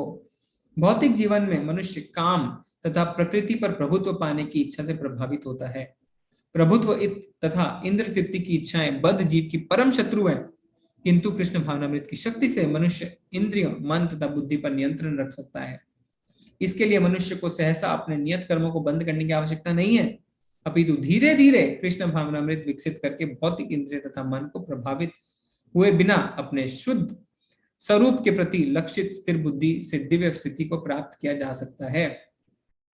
तो अगर हमें इंद्रियों को वश में करना है तो हमें क्या करना है? ऐसा नहीं है कि हमें चुपचाप बैठ जाना है ना, मैं कुछ नहीं करूंगा, मैं कुछ नहीं देखूंगा, है ना, मैंने अपने हाथ को सकोड़ लिया, नहीं। हमें इंद्रियों को भगवान की सेवा में लगाना है। ऋषिकेन ऋषिकेश सेवनम, भगवान का नाम है ऋषिकेश, तो अपनी इंद्रियों से हमें इंद्रियों के स्वामी भगवान श्री कृष्ण की सेवा में लगाना है। जैसे छोटा बच्चा आता है ना, छोटा बच्चा को अगर आप बोलेंगे तुम बदमाशी मत करो, चुपचाप बैठ जाओ, तो कुछ देर बैठेगा पर फिर बदमाशी करेगा।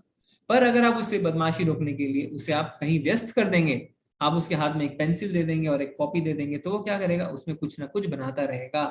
तो आपने क्या किया? बदमाशी भी रोक दी, उसे खाली भी नहीं बिठाया, और अब लंबे समय तक वो उसमें व्यस्त रह सकता है। तो इसी तरीके से अगर अपनी इंद्रियों को भटकने से रोकना है, हमें फंसाए नहीं ऐसा करना है, तो हम चुप नहीं बैठ सकते हैं, हमें अपनी इंद्रियों को भगवान की सेवा में लगाना है।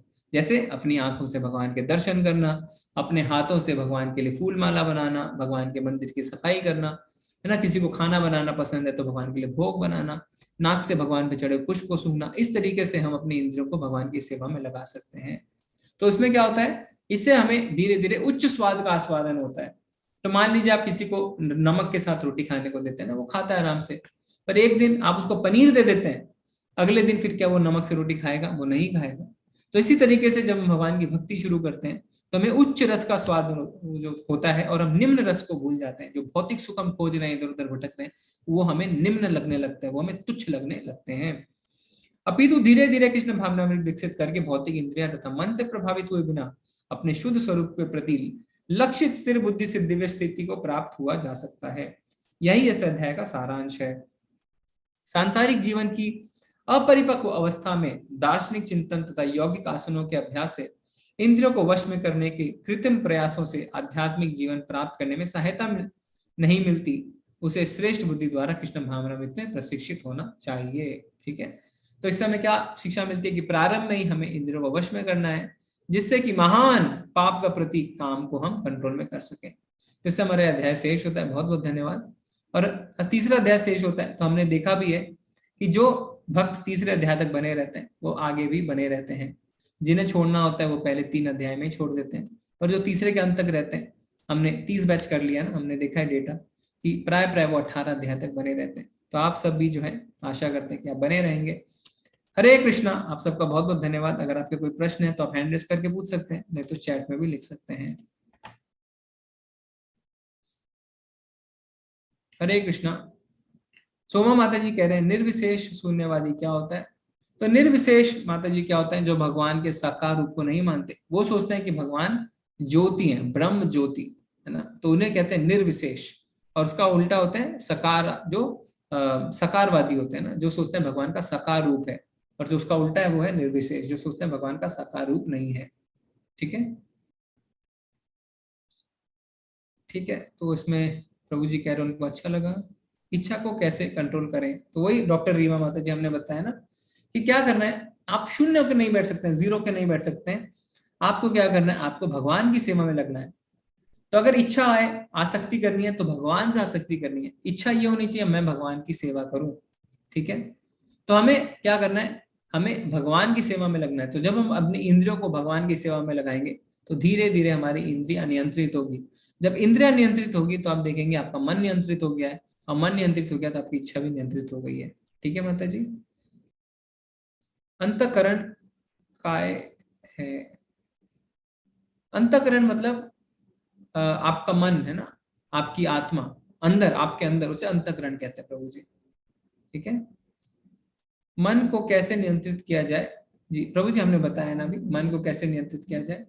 तो ये हम देखेंगे भी आगे। भगवान अर्जुन भी कहते हैं चंचलम ही मना कृष्णा प्रमाथि बलभद्रम। हे अर्जुन, हे भगवान, मैं मन को नियंत्रित नहीं कर सकता, भले ही मैं वायु को नियंत्रित कर सकता हूँ, क्योंकि मन बहुत ज्यादा चंचल है। तो भगवान क्या कहते हैं कि अभ्यास एन्तु कौन्तेय, यानी अभ्यास से और विरक्ति से ऐसा संभव है। ठीक है, तो मन को हम नियंत्रित कर सकते हैं अभ्यास से।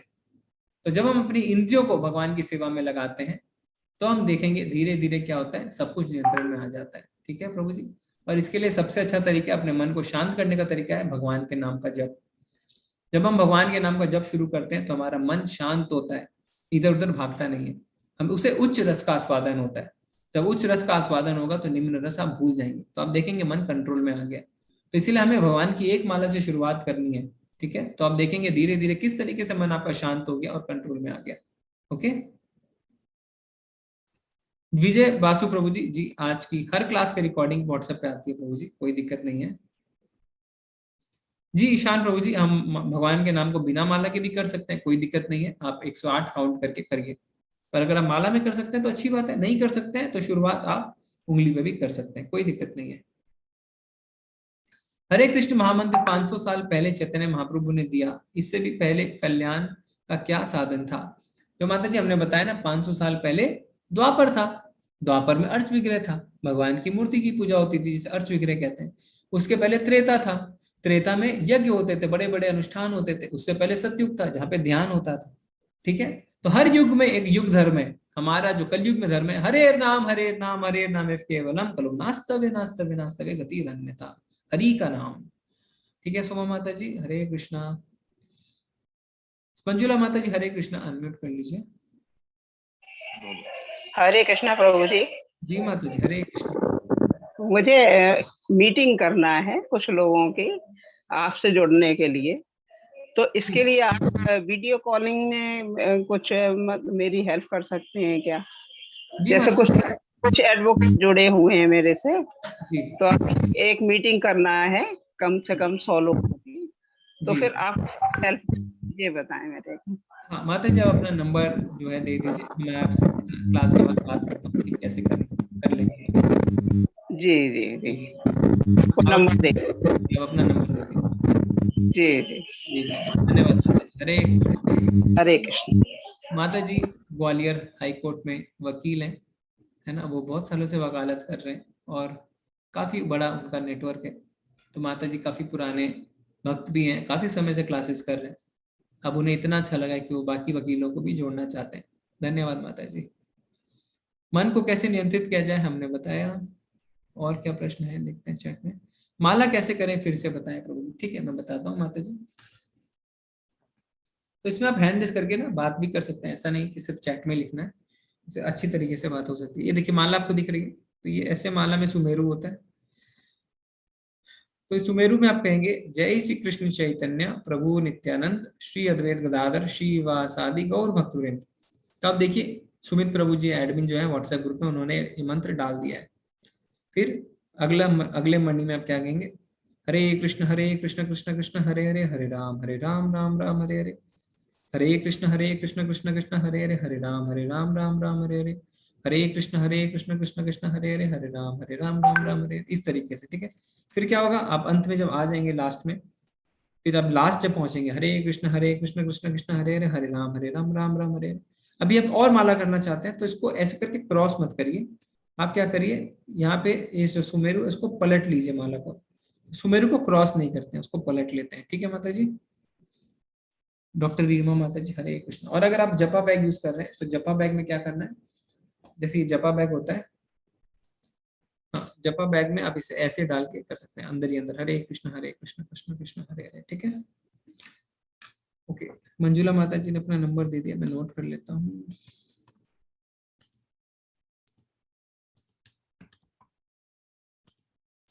ओके ठीक है माता जी, मैं आपसे बात करूंगा। कलयुग में तपस्या यज्ञ अर्च विग्रह और नाम जप सब होते हैं, क्या इन सब के सब भी फल मिलते हैं? माता जी जो देखिए कलयुग में क्या है, कलयुग का धर्म है नाम जप। ठीक है, अब आप उसमें बैठ के ध्यान करिए चाहे तप करिए, ये हमारे रिकमेंडेड नहीं है, क्योंकि ये पॉसिबल भी नहीं है ना। जब हम छठे अध्याय में देखेंगे लोग जो ध्यान विधि है वो हमारे लिए संभव ही नहीं है, संभव ही नहीं है ना, उसमें आप देखेंगे प्रैक्टिकल रूप से खुद। फिर यज्ञ जो द्रव्य यज्ञ होते हैं, है ना, अभी क्या है, अभी आप प्योर घी लेने जाएंगे तो कितने हजारों रुपए किलो का घी मिलेगा आपको, तो वो पॉसिबल ही नहीं है कि इतना घी लाके आप यज्ञ करें। और फिर जिस पुरोहित को आप बुलाएंगे मंत्र उच्चारण के लिए, मैं ऐसा नहीं कह रहा हूँ कि अवेलेबल नहीं है, पर बहुत कम ऐसे पुरोहित अवेलेबल हैं जिन्हें शुद्ध मंत्र उच्चारण आता हो। तो ये शास्त्रों को पता है कि ये संभव नहीं है, इसीलिए उन्होंने नाम जप सरल विधि बना दी है। क्योंकि कलयुग के लोग जैसा हमने कहा मंद बुद्धि हैं, मंद भाग्य हैं, सब कुछ उनका मंद है, तो इसलिए भगवान ने कहा कि ठीक है मैं रास्ता भी सरल कर देता हूँ, सिर्फ मेरे नाम का जप करो। ठीक है, सुमेरु को पलटने से क्या होता है प्रभु जी? सुमेरु को पलटने का अर्थ क्या होता है कि जब हम, एक होती है माला कंप्लीट करना, एक होती है जप कंप्लीट करना, है ना। तो कई लोग 4 मालाएं करते हैं, तो अगर आप सुमेरु को पलट देते हैं इसका अर्थ हो गया क्या कि आपकी माला कंप्लीट हो गई, पर आपका जप तो अभी कंप्लीट नहीं हुआ, आपने 4 माला के ध्येय से किया है। तो जब तक आपका जपा कंप्लीट नहीं, आप सुमेरु को क्रॉस नहीं करते हैं, है ना। पर आपकी माला खत्म हो गई, आप एक ही माला करते हैं, तो ठीक है, आप खत्म करके वहां पे खत्म कर दीजिए। पर अगर आप 2, 3, 4 मालाएं करते हैं, यानी आपका जपा जो है वो भी कंप्लीट नहीं हुआ है, तो इसलिए सुमेरु क्रॉस नहीं किया जाता है। ठीक है प्रभु जी, ओके। विकास प्रभु जी कह रहे हैं, और सर हमारे संस्कृति में भगवान तो बहुत हैं, जैसे कि शिव शंकर, प्रभु श्री राम, तो सब भगवान की सेवा में लगना है क्या किसी एक? तो प्रभु जी हमें समझना है, भगवान एक है, देवी देवता अनेक है। ठीक है, तो ब्रह्मा जी क्या कहते हैं? ईश्वर परमः कृष्ण सचिदानंद विग्रह अनादिरादिर गोविंद सर्व कारण कारणम। ईश्वर परमः कृष्ण, यानी परम ईश्वर कृष्ण है। ये ब्रह्मा जी लिखते हैं ब्रह्म संहिता के 5वें अध्याय में पहले श्लोक में। ईश्वर परमः कृष्ण सचिदानंद विग्रह, यानी जो सचिदानंद है। अनादिरादिर गोविंदा, यानी जो सबके आदि हैं पर उनका आदि कोई नहीं है, यानी वो सबके आदि हैं पर उनका आदि कोई नहीं है, वो अजन्म है। अनादिरादिर गोविंदा सर्व कारण कारणम, सब कारणों के कारण है। किसके लिए कह रहे हैं? कृष्ण भगवान के लिए। फिर श्रीमद् भागवतम क्या कहता है? कृष्णस्तु भगवान स्वयं, कि कृष्ण जी आप ही भगवान हैं। ठीक है, तो इस तरीके से हमें शास्त्रों में बहुत जगह पता चलता है कि भगवान कौन है? भगवान है श्री कृष्ण। ठीक है, तो कृष्ण जी भगवान है, बाकी सब देवी देवता है प्रभु जी। तो शंकर जी जो है वो सबसे बड़े विष्णु है, सबसे बड़े वैष्णव है, वो भगवान की बहुत बड़े भक्त है ना। तो वो जो है वो भगवान की हमेशा ध्यान में लगे रहते हैं। तो हम देखते हैं शंकर जी बैठ के ध्यान कर रहे हैं, तो किसका ध्यान करते हैं? राम जी का ध्यान कर रहे हैं। इसी तरीके राम जी वो कृष्ण ही है, कृष्ण ही विष्णु है, कृष्ण ही राम है। तो राम जी कृष्ण जी में और विष्णु में कोई भी फर्क नहीं है। ठीक है प्रभु जी, तो ये बात हमें समझना है, भगवान एक ही है।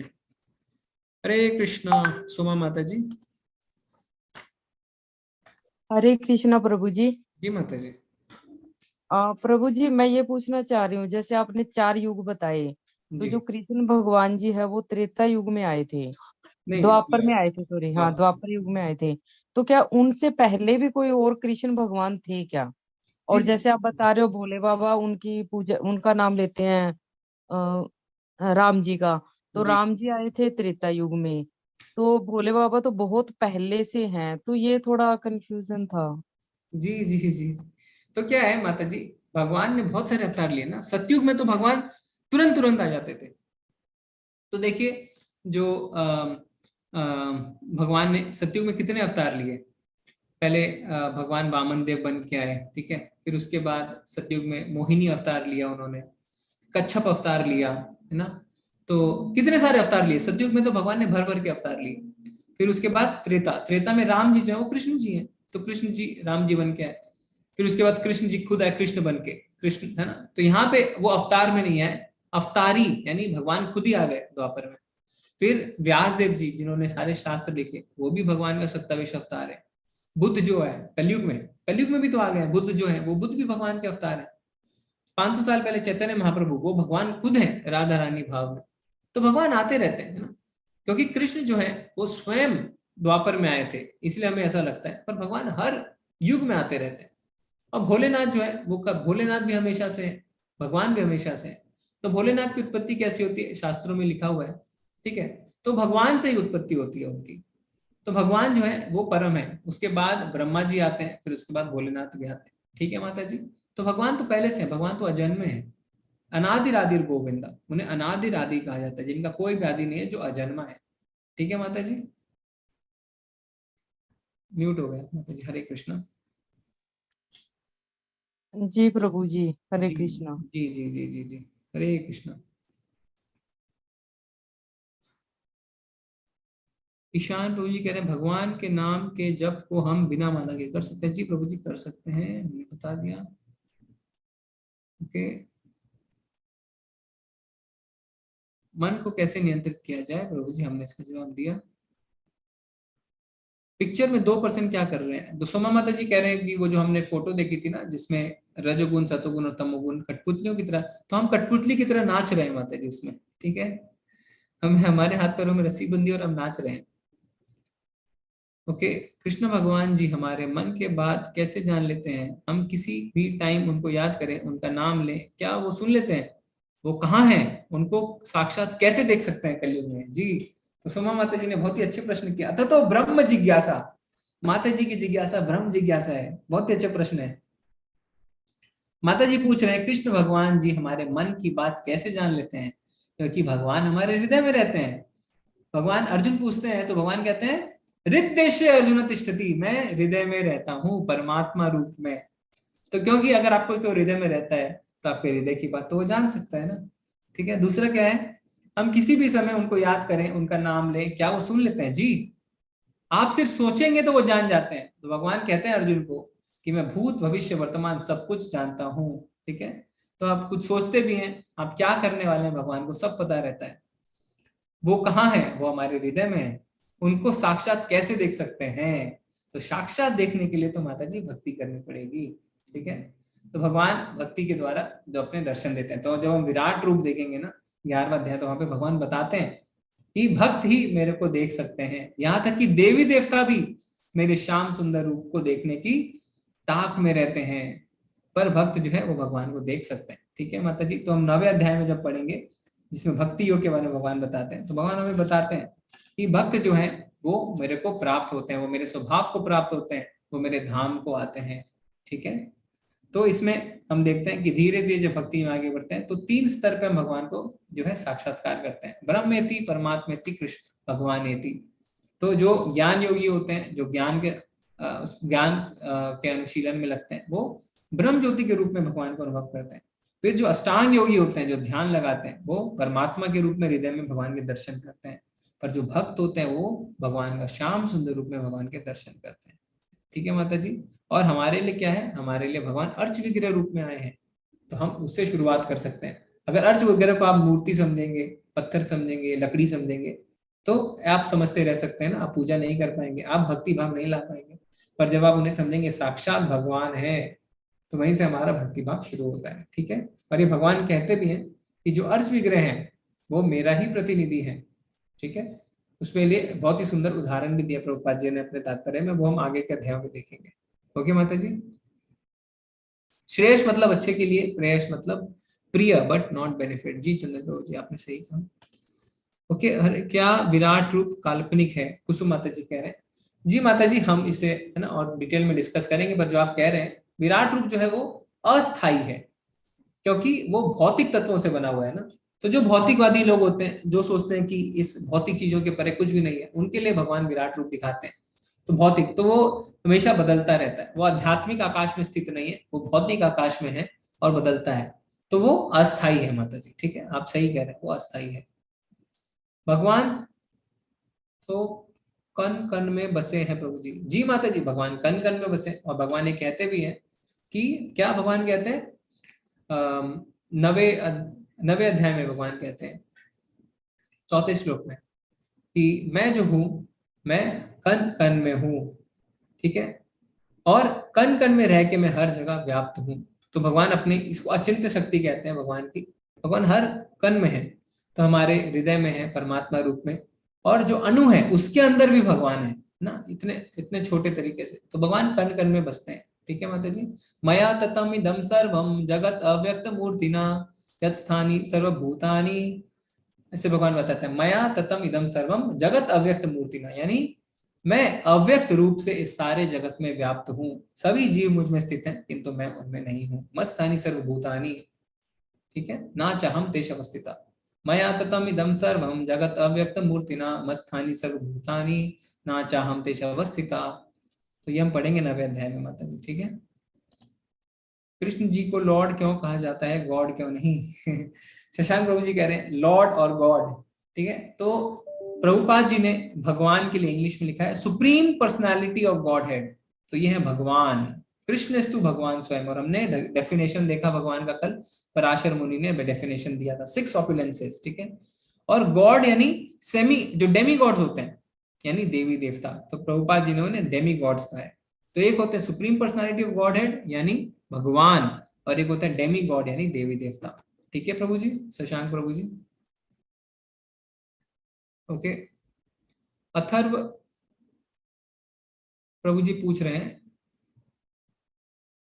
जब हम गीता में बार बार पढ़ते हैं तो हम नई नई चीजें सीखते हैं। प्रभु जी जो है दोबारा क्लास ज्वाइन कर रहे हैं और उन्हें वापस नया नया सब कुछ लग रहा है। जी प्रभु जी, तो ये सही है। तो इसीलिए जब हमने पहली क्लास में क्या देखा था, गांधी जी कहते हैं कि जब मैं गीता को पढ़ता हूं तो उसमें एक नए अर्थ को अनुभव करता हूं। तो ऐसा है ना, जब हम भगवान के शब्द कभी भी बोर नहीं होते हैं। इसीलिए तो इसीलिए जो हमारे पुराण है, पुराण मतलब क्या, पुराना, तो हमारे पुराणों में क्या लिखा हुआ है, हमारे पुराणों में ब्रह्मांड के इतिहास के बारे में लिखा है, भगवान की लीलाएं गुण रूप के बारे में लिखा है। क्यों? क्योंकि इसको पढ़ के हम कभी भी बोर नहीं होते हैं, इसमें नई नई चीजें मिलती हैं। पर यही आप अपने इतिहास को पढ़ लीजिए, है ना, अपनी जो भौतिक जो कहानियां हैं, कथाओं को बार बार सुनेंगे तो बोर हो जाएंगे ना, फिर आप बोलेंगे इसे बंद करो, मैं बोर हो चुका हूँ। पर भगवान की चीजों के बारे में आप कभी भी बोर नहीं होते, इसीलिए उन्हें पुराण कहा जाता है। ठीक है, प्रभु जी कह रहे हैं, ओह अच्छा, पवन दुबे प्रभु जी जो है मंजुला माता जी के ब्रदर हैं, उन्होंने बताया भी था। और प्रभु जी भी जो है वो रिटायर्ड डेप्यूटी डायरेक्टर हैं, अभी वो एडवोकेट हैं, बहुत ही सुंदर है। तो मंजुला माता जी जिन्होंने एडवोकेट के लिए कहा, उनके ब्रदर हैं पवन दुबे प्रभु जी। हरे ही बोल प्रभु जी, हरे कृष्ण, बहुत ही अच्छा लगा। सुमेरु को पलटने से क्या होता है प्रभु जी, हमने जवाब दे दिया, कलयुग में। ठीक है, ये भी हो गया। अंतःकरण क्या है ये भी बता दिया प्रभु जी। ठीक है, तो प्राय हमारे सारे प्रश्न हो गए। अगर किसी का कोई प्रश्न बचा है तो आप हैंड रेज कर सकते हैं। विराट रूप, सोमा माता जी कह रहे हैं, नाम जप करते समय भगवान का ध्यान ना आकर बहुत सारे काम याद आते हैं, नाम जप अटेंटिवली कैसे करें आपके? अच्छा, तो नाम जप जी, ये तो हमारी परमानेंट प्रॉब्लम है ना, कैसे हम अपने जप की क्वालिटी को सुधारें। तो इसमें कुछ नहीं करना है, इसमें सबसे साधारण तरीका है कि जो कह रहे हैं उसे सुनो। हरे कृष्ण कृष्ण कृष्ण हरे हरे, हरे राम राम राम हरे हरे। यानी कान पे जोर लगाना है, ध्यान, है ना, आंख खोल के भी कर सकते हैं। ऐसा नहीं है कि अपने आंख के आगे हमें भगवान के अर्थ विग्रह को ही लाना है, ऐसा आवश्यक नहीं है। तो प्रभुपाद जी ने कहा है जो कह रहे हो उसको ध्यान से सुनो। ठीक है, इसीलिए जब कोई उनके शिष्य उनको आके कहते थे, प्रभुपाद जी हमारा ध्यान नहीं लग रहा, तो कहते थे जोर से बोलो, हरे कृष्ण कृष्ण कृष्ण हरे हरे, हरे राम राम राम हरे। तब तक बोलो जब तक आपका ध्यान जो आप कह रहे हो उस पर नहीं आए। ठीक है, इसीलिए बोल के करना है, चुप रह के नहीं करना है, मन में नहीं करना है, बोलते हुए करना है। ठीक है माता जी, और ये अभ्यास से होगा ठीक, धीरे धीरे धीरे धीरे। और भगवान से प्रार्थना करिए, भगवान मेरे जप की क्वालिटी आप सुधारिए। ओके माता जी, हरे कृष्णा। के बाद प्रभु क्यों बोलते हैं, तो निधि माता जी बोल रहे हैं हम सबको प्रभु क्यों बोलते हैं। तो इस्कॉन में आप देखेंगे माताओं को जो है माता जी कहते हैं और प्रभु कहते हैं, क्योंकि हमारे सबके अंदर क्या है, हमारे सबके अंदर भगवान है, परमात्मा है। दूसरा क्या है, हम सब भगवान की सेवा में लगे। तो जो इस्कॉन का प्रिंसिपल हो क्या है, दास अनुदास अनुदास, यानी दास के दास का दास। तो मैं भगवान का सेवक नहीं हूं, मैं भगवान के सेवक का सेवक हूं, दास अनुदास अनुदास। तो जब हम ऐसा कहते हैं प्रभु, तो हमारे अंदर दास वाली भावना आती है ना, हमारे अंदर अहंकार नहीं आता है कि आप भगवान के सेवक हैं पर मैं आपका सेवक हूँ, मुझे अपनी सेवा का मौका दीजिए। इसलिए हम प्रभु जी कहते हैं कि आप प्रभु हैं, आप मुझे सेवा का मौका दीजिए। तो भगवान कहते हैं क्या, कि मैं अपने भक्तों की सेवा से खुश नहीं होता, मैं अपने भक्तों की सेवा से खुश होता हूँ। तो अगर हम भगवान है ना, तो भक्तों की सेवा मिलना भी बहुत बड़ी बात है। तो इसीलिए कहते हैं प्रभु जी। और माता जी क्यों कहते हैं, क्योंकि माँ से पवित्र रिश्ता और कोई भी नहीं होता है ना, तो इसीलिए हर छोटे से छोटे बच्चों को भी माता जी कह के बुलाया जाता है। ठीक है माता जी, हरे कृष्णा।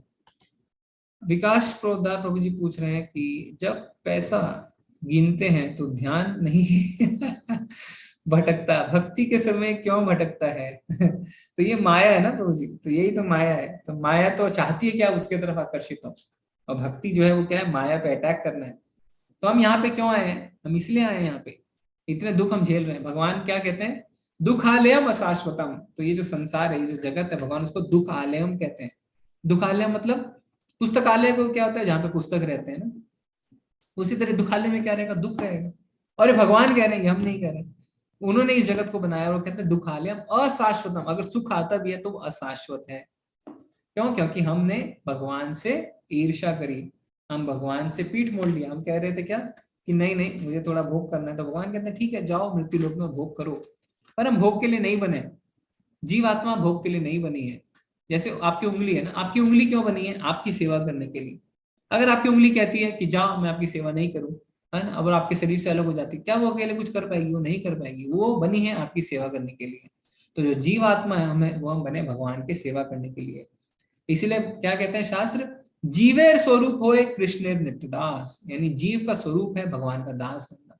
आप खुद भी देख सकते हैं, हम जब मंदिरों में जाते हैं तो हम दूसरों की सेवा करते हैं तो बहुत शांति की प्राप्ति होती है ना। हम जब प्रभुत्व जताना चाहते हैं, नहीं मेरी सेवा करो, तो हम भले ही करते हैं पर अंदर अशांत रहते हैं।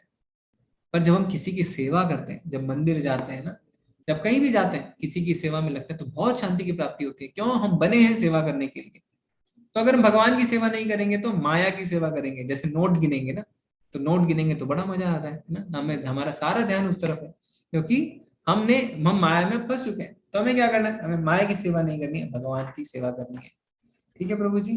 पर प्रभु जी ने अच्छा उदाहरण दिया, तो हमें इस चीज से सीखना है कि किस तरीके से, जब हमारे नोट गिनने में ज्यादा ध्यान है तो हम क्या कर रहे हैं, है ना, करोड़ों जन्म से हम नोट ही गिन रहे हैं।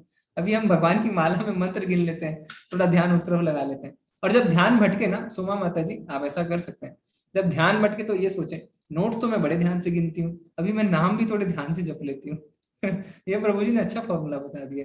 धन्यवाद प्रभु जी। हरे कृष्ण। अगर कोई हमारे साथ बुरा करे तो हमें क्या करना चाहिए? तब हमें बहुत गुस्सा आता है। जी माता जी। तो क्या माता जी की देखिए, कोई भी किसी के साथ बुरा नहीं करता है ना, ये हमारा भ्रम है। तो इसमें आचार्य बताते हैं क्या? Krishna is in complete control. भगवान पूरी तरह से जो है नियंत्रण में है चीजों के। तो मान लीजिए कोई हाथ उठाता है आपको थप्पड़ मारने के लिए ना, अगर वो हाथ आपको लग जाता है, थप्पड़ पड़ जाता है, तो वो आपके कर्म है। और अगर नहीं पड़ता है तो भगवान ने उसे रोक लिया, तो भी आपके कर्म है। ठीक है, तो वो हमारे कर्मों के कारण ही ऐसा हो रहा है, हमें वो थप्पड़ पड़ना था। ठीक है, अभी क्या हम खाली छोटी सी पिक्चर देखते हैं, जैसे आप टेलीविजन ऑन करते हैं ना, उसमें एक व्यक्ति दूसरे व्यक्ति को मार रहा होता है, तो आप कहते हैं कैसा व्यक्ति है तो मार रहा है, इससे वही गलत है। फिर आपके बगल वाला कहता है नहीं नहीं आपने पूरी पिक्चर नहीं देखी है, ये हीरो है, ये विलन है, इस विलन ने इसके परिवार को मार दिया था। तो आप क्या कहते हैं? हाँ हाँ ये सही कर रहा है। तो हमारा नजरिया बदल गया है। तो हम इस जन्म को देख रहे हैं तो हमें क्या लगता है? मेरे साथ इसने बुरा कर दिया, पर हम पूरी पिक्चर नहीं जानते। हम ये नहीं जानते पिछले जन्म में शायद हमने उसके साथ क्या किया होगा। भगवान को पूरी पिक्चर पता है, तो कभी किसी के साथ गलत नहीं होता है। ऐसा नहीं सोचना चाहिए मेरे साथ गलत हो गया उसके साथ सही हो गया, नहीं, हमें इस चीज से ऊपर उठना है। ठीक है, हमें जिम्मेदारी लेनी है। जब हम कर्म करते हैं तो उसके फल की जिम्मेदारी भी हमें लेनी चाहिए। तो भगवान कंप्लीट कंट्रोल में, हमें मानना चाहिए कि ठीक है कोई बात नहीं, ये मेरे कर्म होंगे, अब मैं इसको स्वीकार करता हूँ, पर आगे क्या है, मैं भगवान की भक्ति करूंगा। क्योंकि अगर भगवान की भक्ति करते हैं तो हमारे आने वाला समय भी सही होता है, और अच्छे से भक्ति करते हैं तो पुराने फल भी खत्म होते हैं। तो भगवान बताते हैं कि जो पुराने कर्म के फल हैं वो भी खत्म होते हैं। ठीक है माता जी, हमें ऐसे सोचना है। हरे कृष्णा। आप सबका धन्यवाद। अगर किसी का और कोई प्रश्न नहीं है तो फिर हम क्लास को आज बंद कर सकते हैं। माता जी आपके पास कोई प्रश्न है? डॉली माता जी का एक हैंड रेज है प्रभु जी। हरे कृष्णा। डॉली माता जी, माता जी अनम्यूट कर लीजिए। हेलो जी माता जी, हरे कृष्णा।